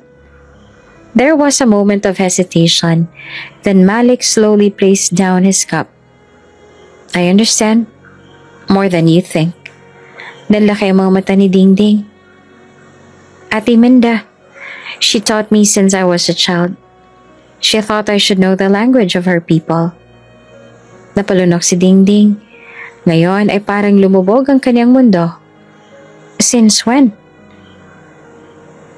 I knew since the day you arrived. Every time you whisper in Tagalog, thinking I do not understand, I listen. Then you've heard. I heard you ask if she was yours. Hindi makapagsalita si Dingding. Para siyang binuhusan ng malamig na tubig. Ang sikreto na buong akala niya ay ligtas sa sariling wika. Ngayon ay hawak na ng lalaking pinakamay karapatang malaman ito. Hindi pa rin siya sigurado. Hindi pa rin niya alam ang buong katotohanan. Ngunit ang puso niya sa bawat araw na lumilipas ay palalim ng palalim ang koneksyon sa batang iyon. I'm sorry. I did not mean to. I'm not mad. Napatingin siya kay Malik. Ito ay seryoso, ngunit hindi galit. I'm just wondering. Habang humihigop ng tsaa si Malik, naisip niya na oras na para magukay ng mas malalim. Kailangan niya nang harapin ang posibilidad na may mas malalim pang istorya sa likod ng pagkawala ni Elena at sa misteryosong pagkakatulad ni Dingding at ni Amira. Ngunit alam din niya hindi ito madali. Hindi pwedeng lumabas sa publiko ang hinalang ito. At higit sa lahat, hindi pwedeng masaktan ang batang si Amira. Sa gabing yon, hindi makatulog si Dingding. Nakahiga siya sa malambot na kama, ngunit ang iniisip niya ay magulo. Ang pagkakaalam niya, hindi sa kanya ang batang yon. Hindi siya ang biological mother. Hindi sila nagkaroon ng koneksyon kahit kailan ng ama ng bata. Ngunit, paano kung may pagkakamali? Sa gilid ng kanyang kama, kinuha niya ang maliit na sketchpad na lagi niyang dala. Doon niya inilalarawan ang bawat araw. Ngayon, gumuhit siya ng isang batang babae, nakayakap sa isang babaeng may mahabang buhok. Sa ilalim ng guhit, sumulat siya ng tanong, "Ikaw ba ang batang ipinagbuntis ko?"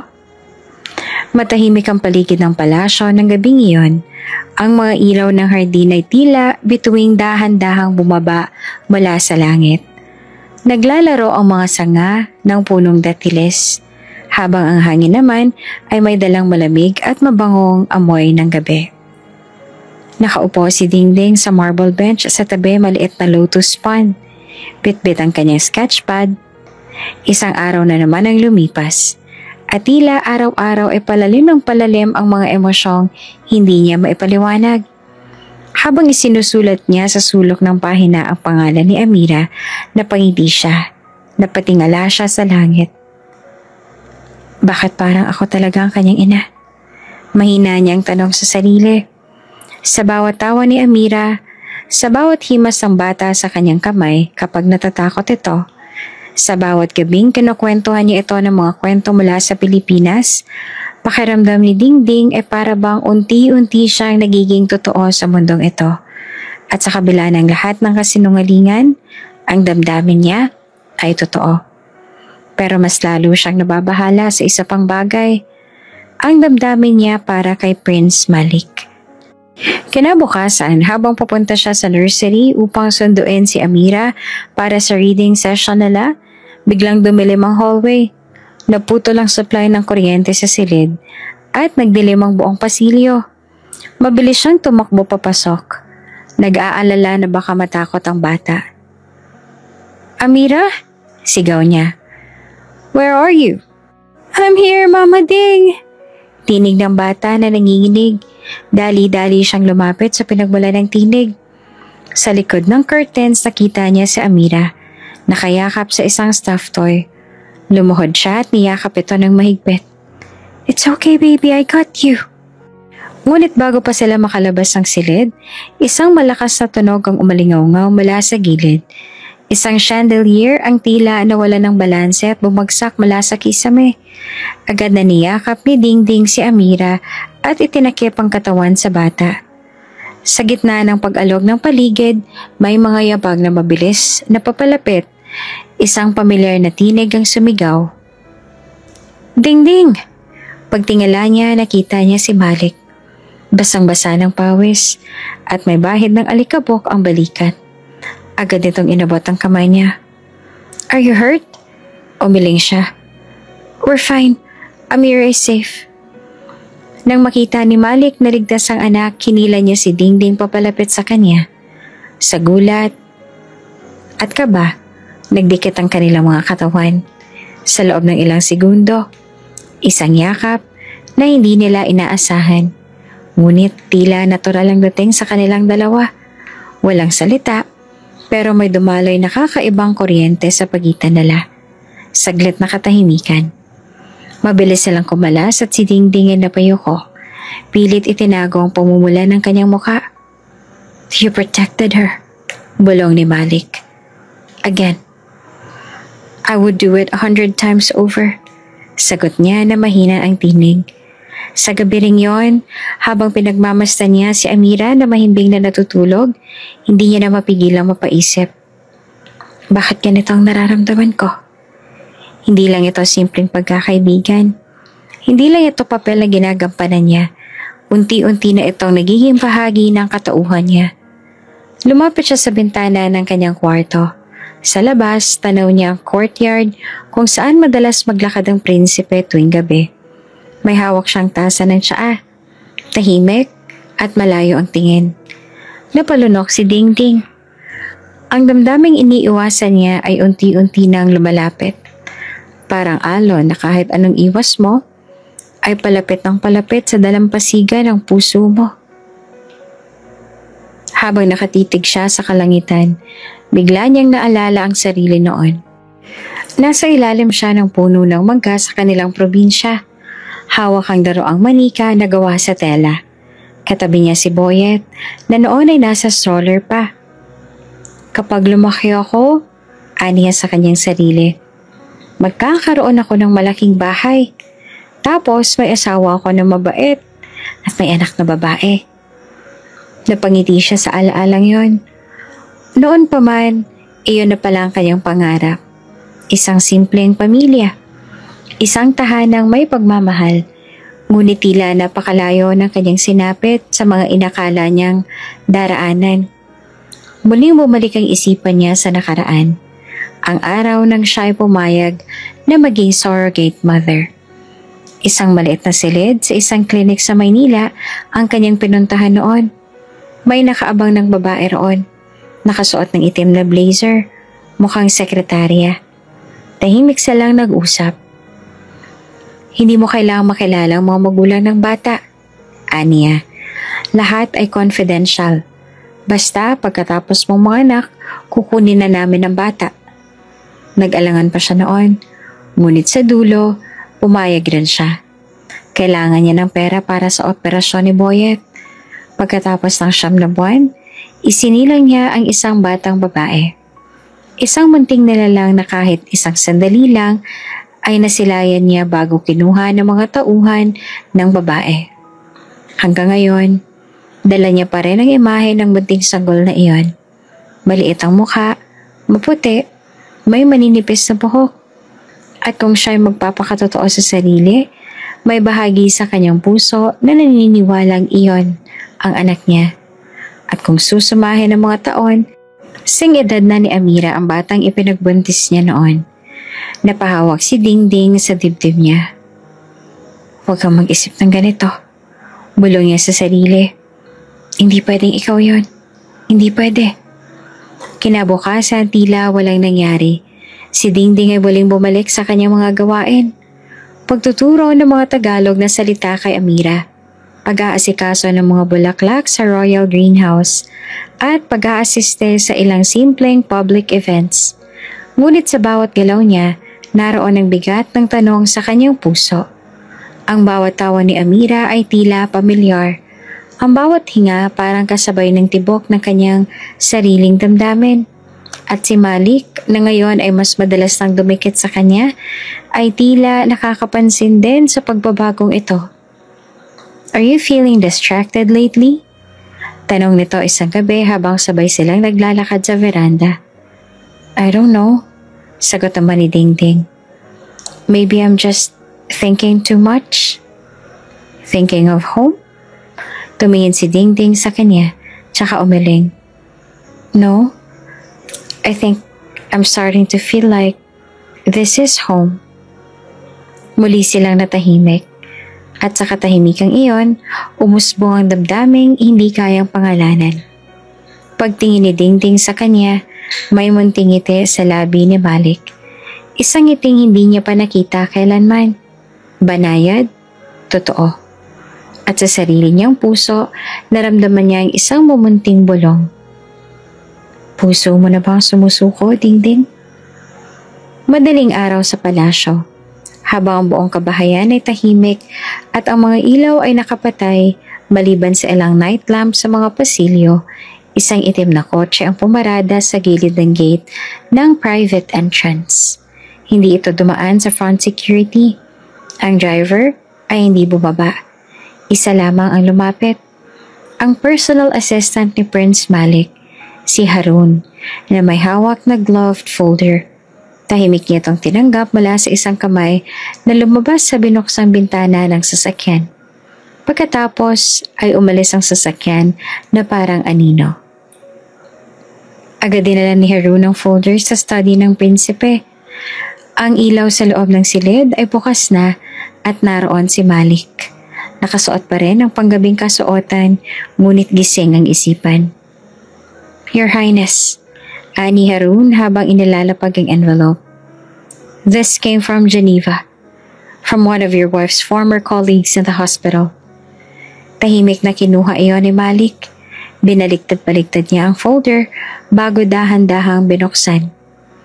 Sa loob ng mga papel, may medical reports, forms ng surrogacy procedure, photocopy ng babae na nakalistang naging carrier ng embryo. Ngunit paglingon niya sa birth date, sa address, at sa mismong picture na tinakpan lang ng sticker sa tabi, ay nanigas ang kanyang dibdib. Hindi tumugba ang pangalan sa kung sino ang binanggit noon ng kanyang asawa. Iba ang detalye. At may isa pang mas nakakagulat. Ang blood type ng surrogate ay B positive. Ayon sa ospital na iniwan ng ex-wife niya noon, ang egg donor ay si Elena at ang sperm ay galing sa kanya. Ngunit sa isang masusing kalkulasyon na ginawa ng ospital, hindi pwedeng magkaroon ng anak na B positive kung si Elena ay AB at si Malik ay O. Napalunok siya. Ang mga peraso ng katotohanan ay unti-unting bumubuo ng masalimuot na larawan. Get me everything from the agency she worked with. Malamig na utos niya. No one must know about this yet, especially Elena. Kinabukasan, masiglang naglalaro si Amira sa garden kasama si Dingding. Nagtatawanan sila habang tinuturuan niya ito ng larong langit lupa na kahit pa Ingles ang wika ni Amira ay nagugustuhan pa rin ito ang ritmo ng salita ni Dingding. Wait, Mama Ding! Why do we play this again? It's just a game. Nakangiting sagot niya. Just silly words. Tatawa sana si Amira pero biglang may tumawag mula sa likod ng puno. Ma'am Dingding, tawag ng isa sa mga kasamahan nilang Filipina sa kusina. Ate Minda wants to see you. Tumango siya at iiwan muna si Amira sa pangangalaga ng isa pang maid. Habang patungo siya sa servant hallway, nadaanan niya ang koridor patungong opisina ng prinsipe. Akmang lalagpasan niya ito nang mapalingon siya sa bahagyang nakabukas sa pinto. May naririnig siyang mga mahihinang tinig. Tumigil siya. Wala siyang balak makinig sa mga hindi para sa kanya. Ngunit nang marinig niya ang mga salitang surrogate mother, mismatch and files, woman from Manila, nanlaki ang mga mata niya. Napalapit siya at bahagyang isinandal ang tenga sa gilid ng kahoy. It seems that the egg donor was never Elena. Ani ng isang lalaking boses. Hindi si Malik, kundi ang boses ng foreign doctor na lagi niya nakikita na kasama ng prinsipe. That's impossible, sagot naman ni Malik. She swore it was hers. She said she chose the woman herself. But the file disagree. There was a lab error. It seems the egg came from the surrogate. Sandaling nanlamig si Dingding.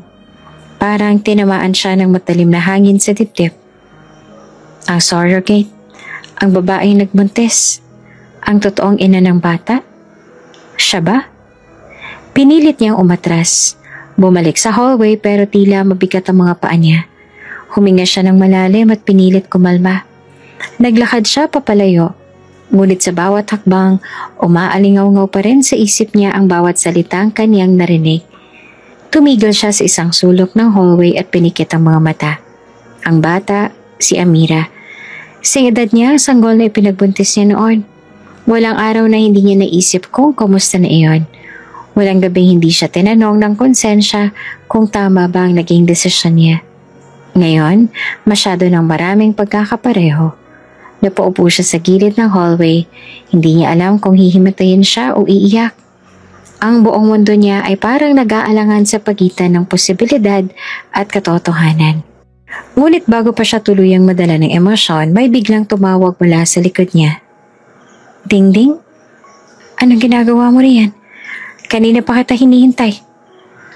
Pasensya na po. Mahinang sagot niya. Pinilit ngumiti. Napadaan lang. Tumango naman si Ate Minda. Ngunit bago ito tumalikod, sumulyap ito sa nakasarang pinto ng opisina ng prinsipe. Hindi sa lahat ng pagkakataon ay kailangan nating hanapin ang sagot, Ding. Mahinang bulong ni Ate Minda. Minsan, kusa itong lalapit. Handa ka na bang dumating yon? Hindi siya nakasagot.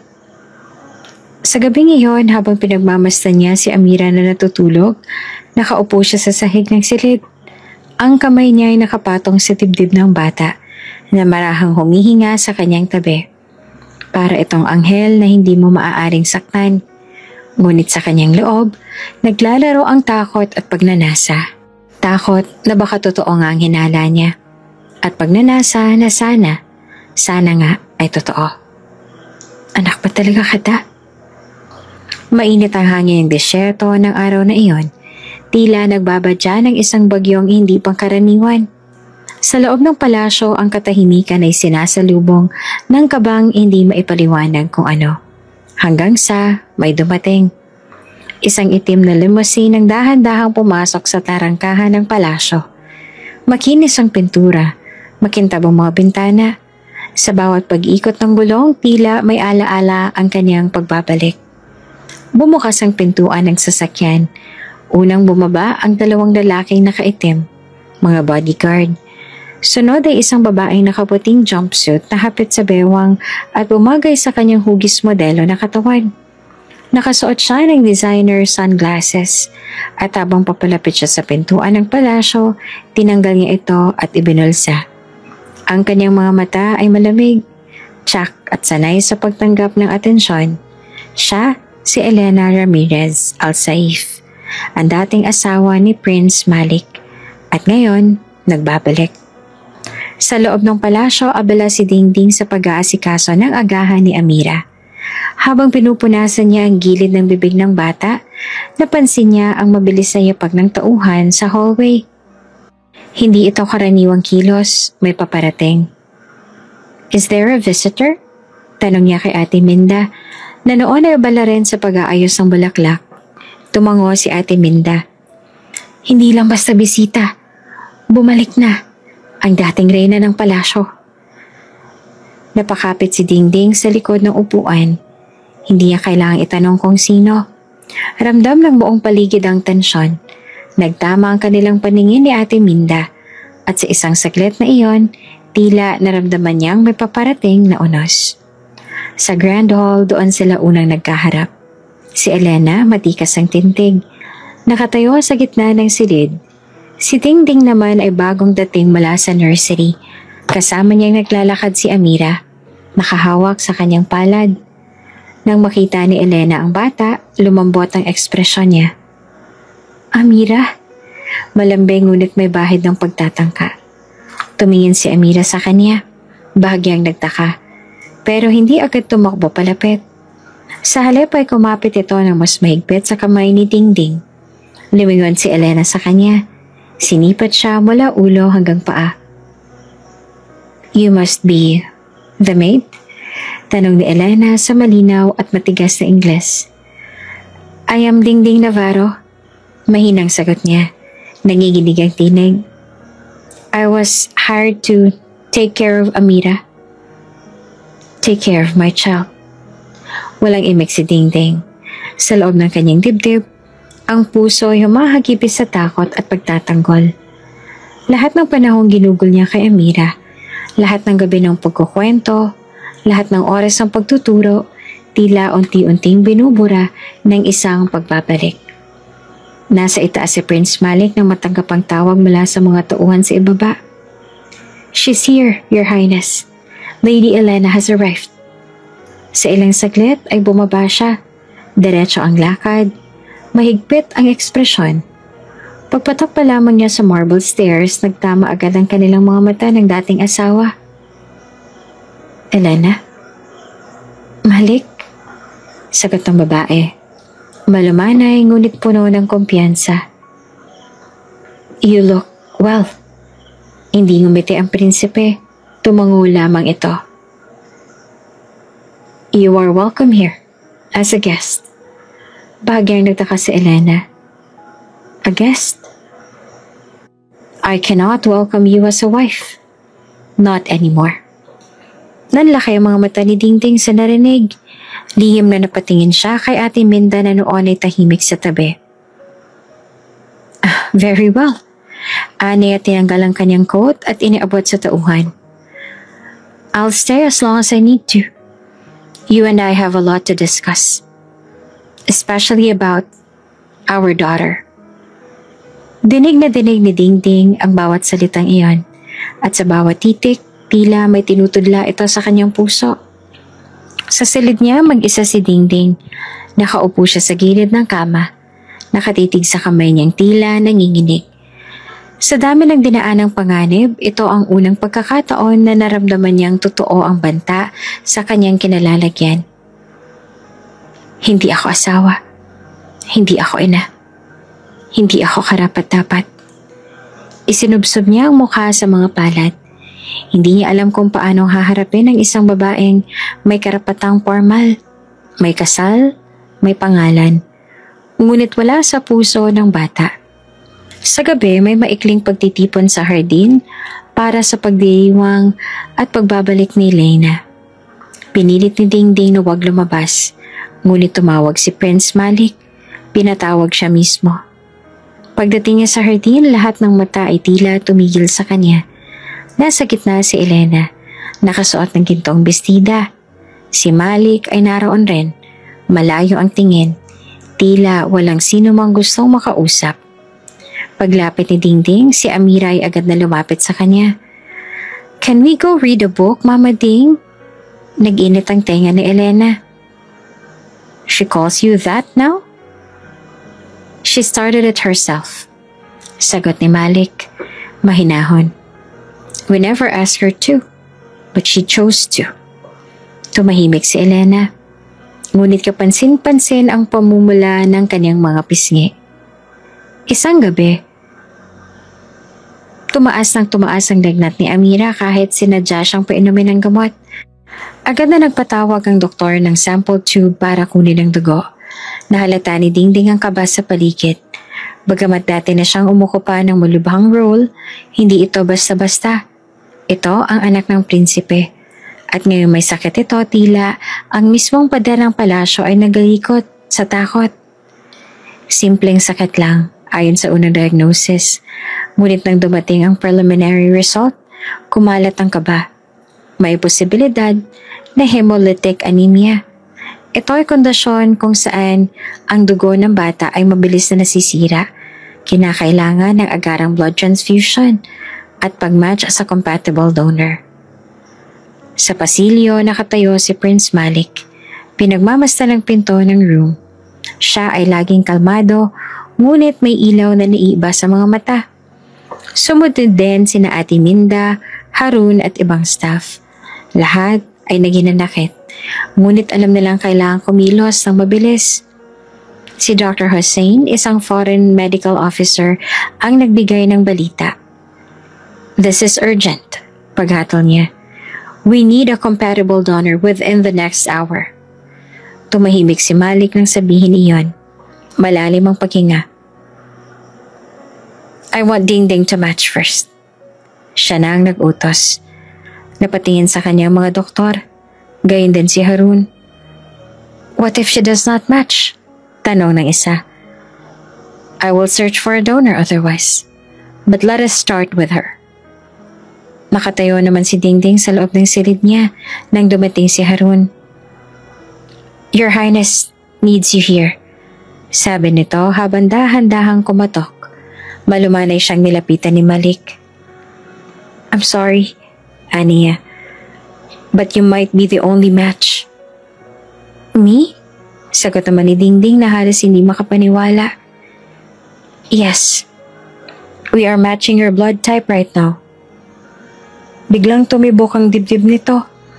Hindi siya makapaniwala na siya pa ang magiging layunin ng darating na gabi. Ngunit hindi siya nagprotesta. Hinila pa ni Malik ang kama niya. Pinaupo siya. Nagpa-blood extraction siya. 2 tauhan ay nagdala ng sample. Naihandog ang vial at napalitan ng sooner oxygen support para kay Amira. Tumigil ang doktor. It's a match. Tila bumuhos ang luha sa mata ni Dingding, ngunit hindi siya pinayagan. Ito ay trabaho. Ito ay kabay pa rin ng kanilang pamilya. Ngunit sa ilalim ng katahimikan, tumitibay ang puso nito. Sa kabilang silid ay dumating ang blood bag equivalent ng dugo. Sila ang nag-prepare habang sinasaksihan ni Malik. Naghintay si Dingding sa ibang silid.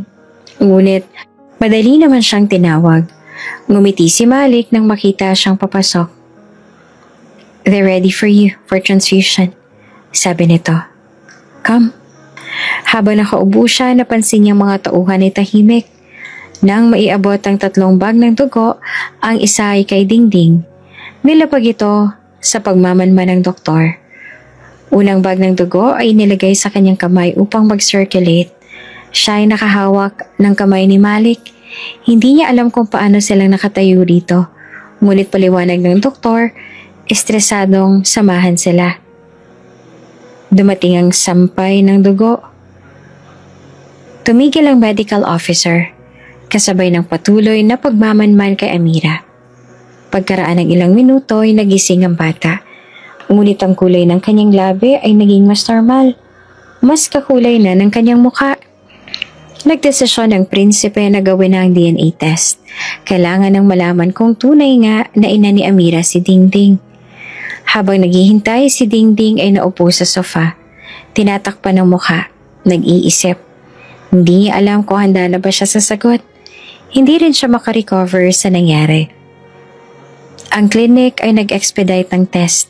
Mas kontrolado ang gagawin. Hindi ito basta-bastang blood test. Ito ay DNA testing at magdedetermine ang maternal match. Hanggang sa dumating na ang araw. Natahimik ang buong palasyo. Hindi ang uri ng katahimikan na may kapayapaan, kundi katahimikang kasunod ng pasabog. Lahat ng tao ay tila naglalakad sa manipis na yelo. Nangangambang kahit kaunting kilos ay magdudulot ng bitak. Sa silid ng prinsipe nakaupo si Prince Malik sa likod ng isang mesa na gawa sa itim na marmol. Sa kanyang harapan ay nakalatag ang mga dokumento ng DNA result. Sa papel malinaw ang nakasulat. Biological mother, Navarro, Lourdin, hindi Elena. Hindi ang babaeng ilang taon niyang tinuring na asawa. Hindi ang babaeng pinaglaban niya noon sa gitna ng pamimilit ng kanyang Royal Council.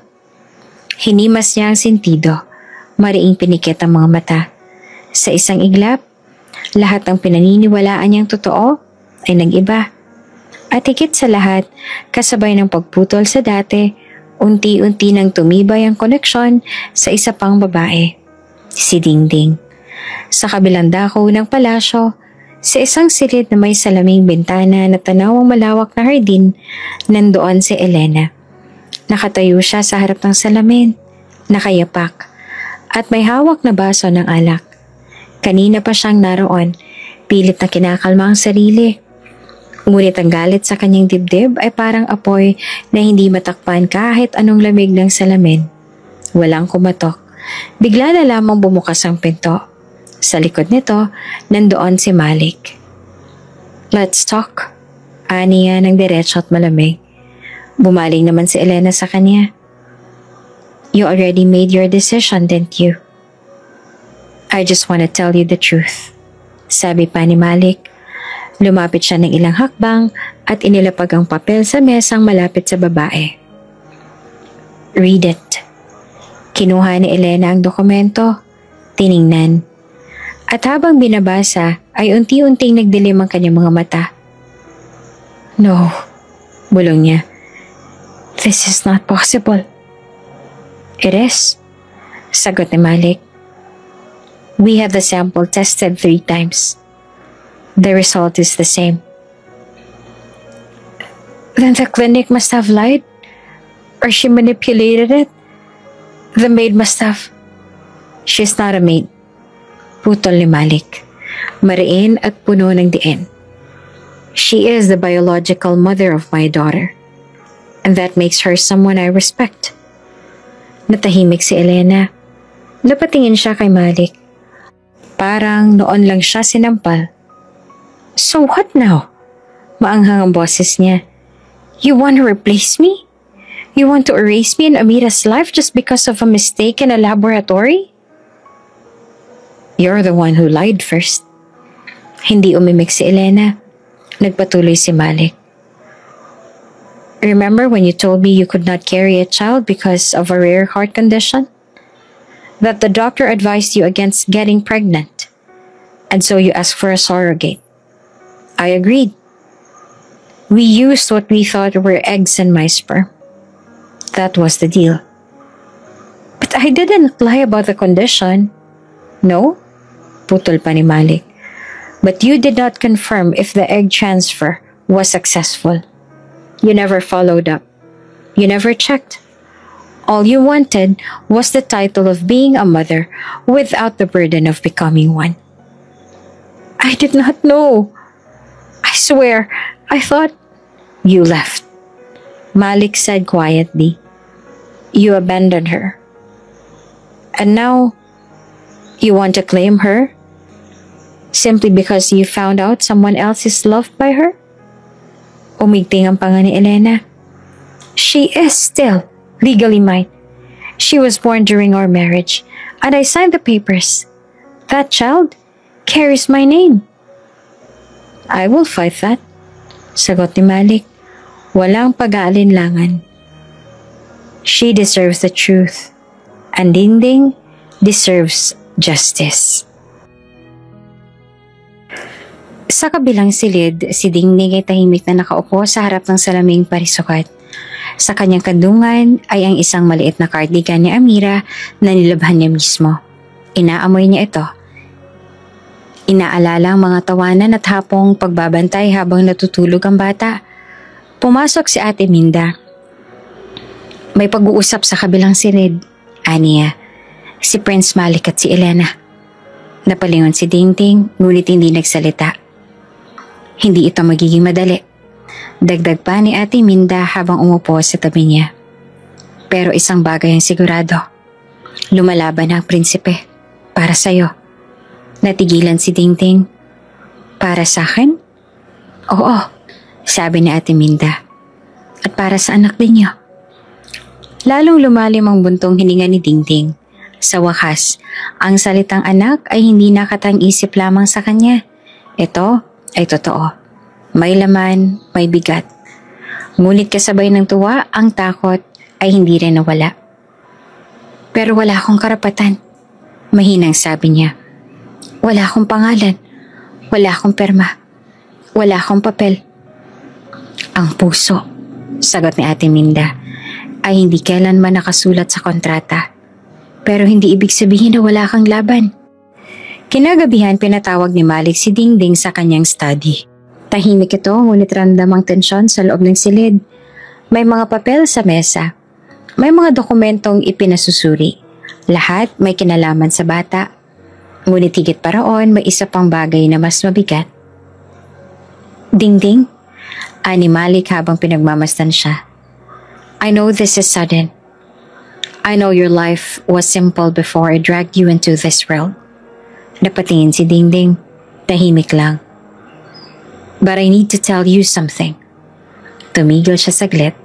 Tumingin sa mata ng dalaga. I love you. Hindi agad nakasagot si Dingding. Parang bumagal ang mundo sa kanyang pandinig. You don't have to say it back. Patuloy pa ni Malik. But I want you to know, I have seen your soul, and it is the most beautiful thing I have ever encountered. You are not only the mother of Amira. You brought her back to life. You are her home. Napaiyak si Dingding. Hindi na napigilan ang luha. Tumulo ito sa kanyang pisngi. Isa-isa, tahimik, puno ng damdamin. Ngunit sa labas ng silid, si Elena ay nakatayo, nakikinig. At ang mga salitang iyon ay parang kutsilyong paulit-ulit na sumasaksak sa kanyang puso. Umalis siya, pero hindi siya handang mawala ang lahat. Sa susunod na araw dumating ang legal team niya. Nagpasa sila ng dokumento. Konesyon nila ang custody ng bata. Ipinipilit nila na si Elena pa rin ang legal na ina dahil siya ang nag-file ng birth certificate at siya ang asawa sa kasal noong ipinanganak si Amira. Si Dingding, sa mata ng batas, ay isang anino lamang. Sa grand driveway nakapark ang itim na luxury SUV. Ang prinsipe ay nakaupo sa likod, pinagmamasdan ng bituin. Wala ng kamera, wala ng tao. Katahimikan ng tanging kasama. Bigla siyang naniwala sa inuto ng dilim. Naghayag ang mundo. May sumirit na palaso sa isip niya. Isang pamilyar na pang-amoy. Gas. Hindi niya alam kung gaanong karami. Ngunit ang sinubukang pumangon, naramdaman niyang parang may bumibigat sa dibdib niya. Gumagapang ang dilim sa kanyang pandama. May kahiwagaan. At matapos ang ilang iglap, wala na siyang kamalayan. Nagising sa sariling silid si Prince Malik na wala sa kondisyon. Wala siyang madama, kundi sakit. Ngunit higit sa lahat, may unti-unting pagsisidhi ng ulo. Dumilim sa eksena, ngunit na siya ay magkamalay, may nagtanong sa kanya. Your Highness, ilang lalaki at babayang pumalibot, mga mediko, mga tauhan. Hindi niya alam kung anong nangyayari, ngunit may tinig siyang naririnig. His Highness is not ready to receive visitors. Tila utos ng isang matigas na staff, pero may narinig siyang tinig na may tinik. It is for his own good that I make certain changes. Inilipat siya sa VIP pavilion. Walang doktor na Pinay, puro foreign staff. Ang inutusan daw doon ay isang legal separation procedure, ngunit hindi niya maunawaan. Ang pinakamalala nang marinig niya si Elena na nakikipag-usap kay Harun. I want Dingding gone. Dinig na sabi nito, permanently. May kaba siya, pero wala siyang lakas para kumilos. Sa loob ng kwarto ni Elena nakatingin ito sa larawan nilang mag-asawa at kay Amira. Pilit niyang pinangiti ang sarili, ngunit halata ang galit sa damdamin niya. Wala na siyang karapatan sa palasyo. Wala siyang karapatan sa anak ko. Kumuha siya ng telepono, tinawagan ng isang contact sa Intelligence Division ng Royal Household. Yes, I want her identity sealed. Delete all media files. Move her offshore immediately.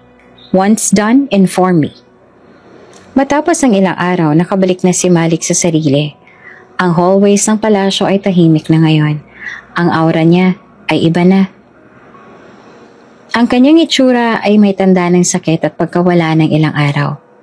Pinilit niyang maglakad patungo sa Queen Chamber. Si Elena ay nandoon, nakatitig sa kanya. I see you survived. Mahinang ani nito. Where's Amira? Sagot ni Malik. Hindi tumugon si Elena. Ngunit may ngiting tila may itinatagong lihim. You lost someone, Malik. Mainit ang hangin sa gitna ng disyerto. Tahimik ang paligid ng villa na naging kulungan ni Dingding sa loob ng ilang linggo. Sa loob ng isang kwarto siya ay nakaupo sa gilid ng kama. Pagod, gutom at halos wala ng pag-asa. Hindi niya alam kung anong araw na o kung kailan siya makakabalik sa normal niyang buhay. Kung meron na siyang inaasam ngayon, iyon ay yung makapiling si Amira kahit saglit, kahit isang yakap lang. Biglang bumukas ang pinto. Isang lalaki ang pumasok, matangkad, nakaitim, at may suot na shades. Tahimik itong lumapit. Wala itong dala kundi isang itim na bag. Ang katahimikan sa pagitan nila ay nakabibingi. "Are you Miss Navarro?" Malamig ang tanong ng lalaki. "Opo." Mahinang tugon naman ni Dingding. "Bakit po?" Hindi sumagot ang lalaki. Binuksan nito ang bag at sa loob ay may silencer gun. Napaatras si Dingding sa kinauupuan niya. Nanlamig ang katawan niya. Hindi na siya makahinga sa takot. "Please," pakiusap niya na nanginginig. "May anak po ako. Huwag niyo po akong saktan." Ngunit sa halip na magpakita ng awa, lalo lamang lumapit ang lalaki. Inangat na nito ang barel at itinutok sa kanya. "Orders are orders," mahinang sabi nito.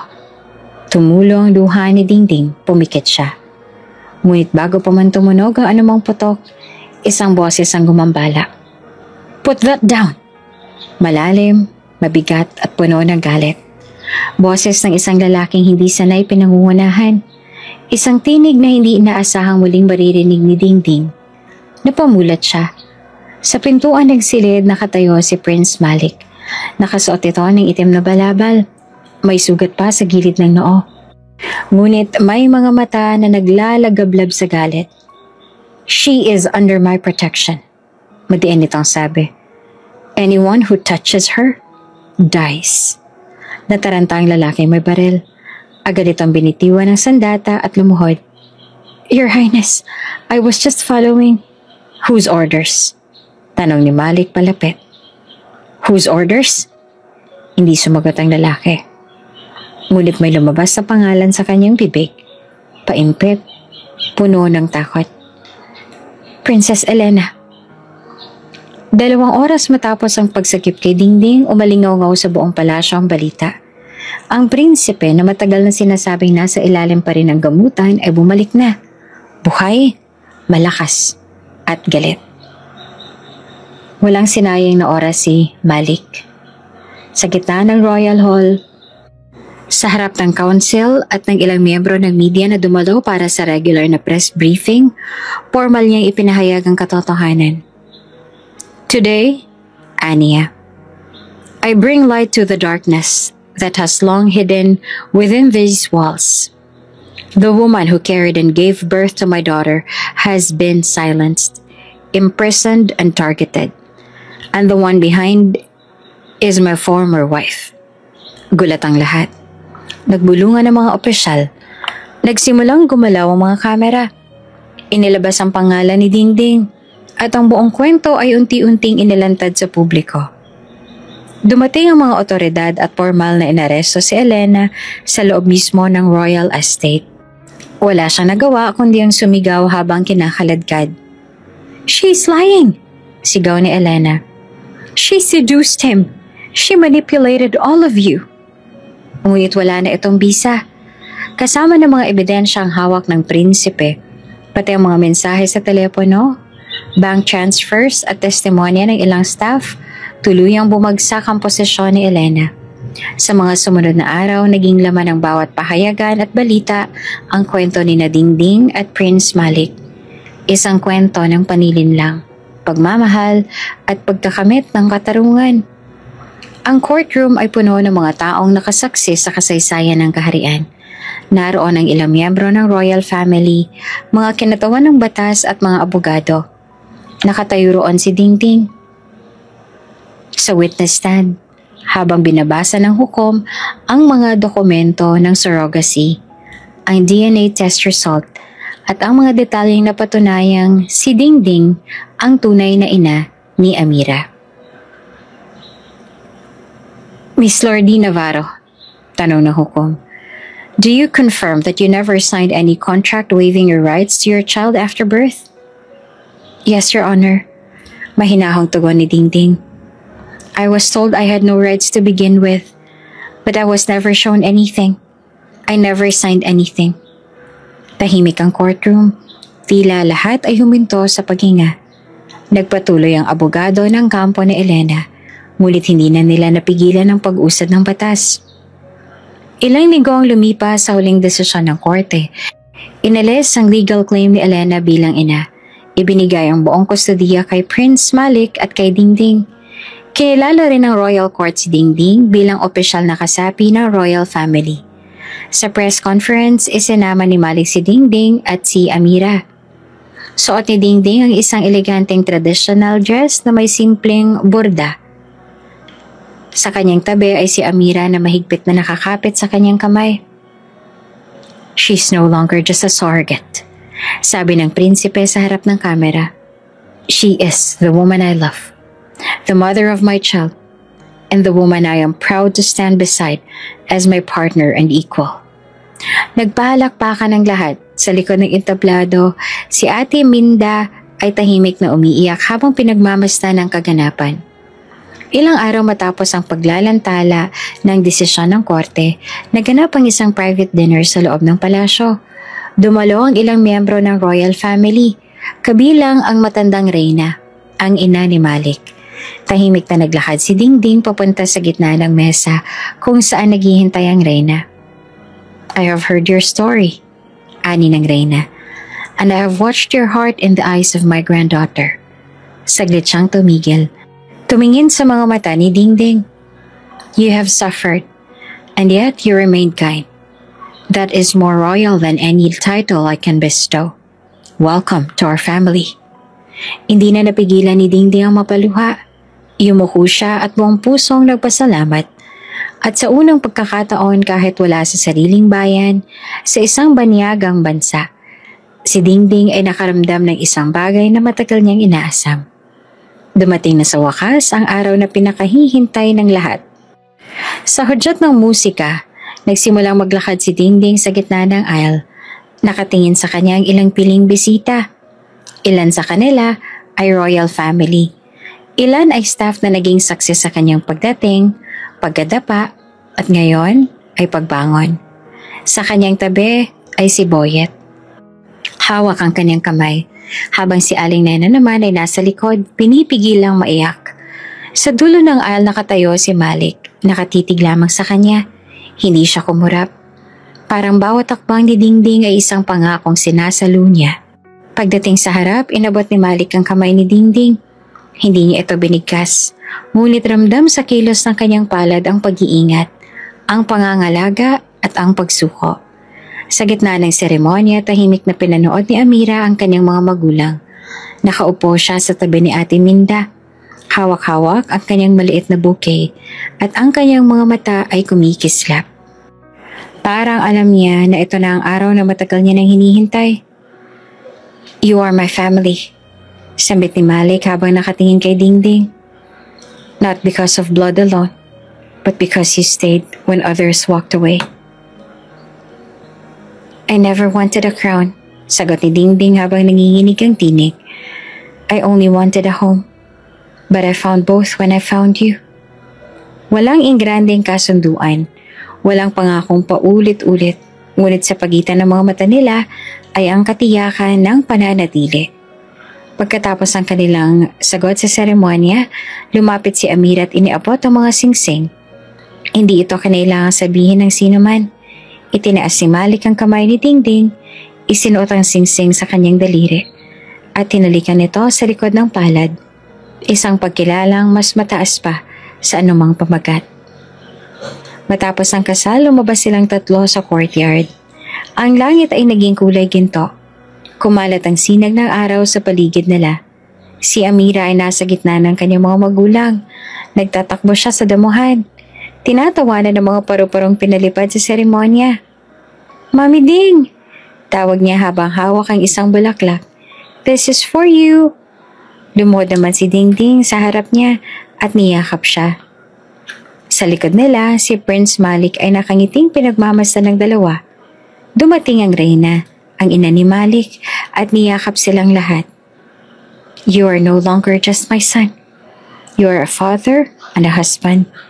May your home be your greatest kingdom. Sa huling bahagi ng araw, habang ang lahat ay masaya sa isang simpleng salo-salo, si Dingding ay tahimik na naglalakad sa gilid ng palasyo. Doon siya sinundan ni Malik. Tumingin ito sa kanya at ngumiti. You look like you still cannot believe this is happening, sabi pa ni Malik. It feels like a dream. Lumapit si Malik at hinawakan ang kanyang kamay. From this day on, you are not just someone I hired. You are the woman who gave me a second life. You are the reason of my daughter's smiles. You are my home. Hinawakan rin ni Dingding ang kanyang dibdib, kung saan matatag ang tibok ng kanyang puso. Ngumiti siya at saka tumingin sa langit. Sa wakas, nakauwi na sila sa isa't isa. Kung bago ka pa lang sa channel na ito, mga kwento ni Ate Jane, istorya mo, ikwento ko, huwag kalimutang pindutin ang notification bell at subscribe button.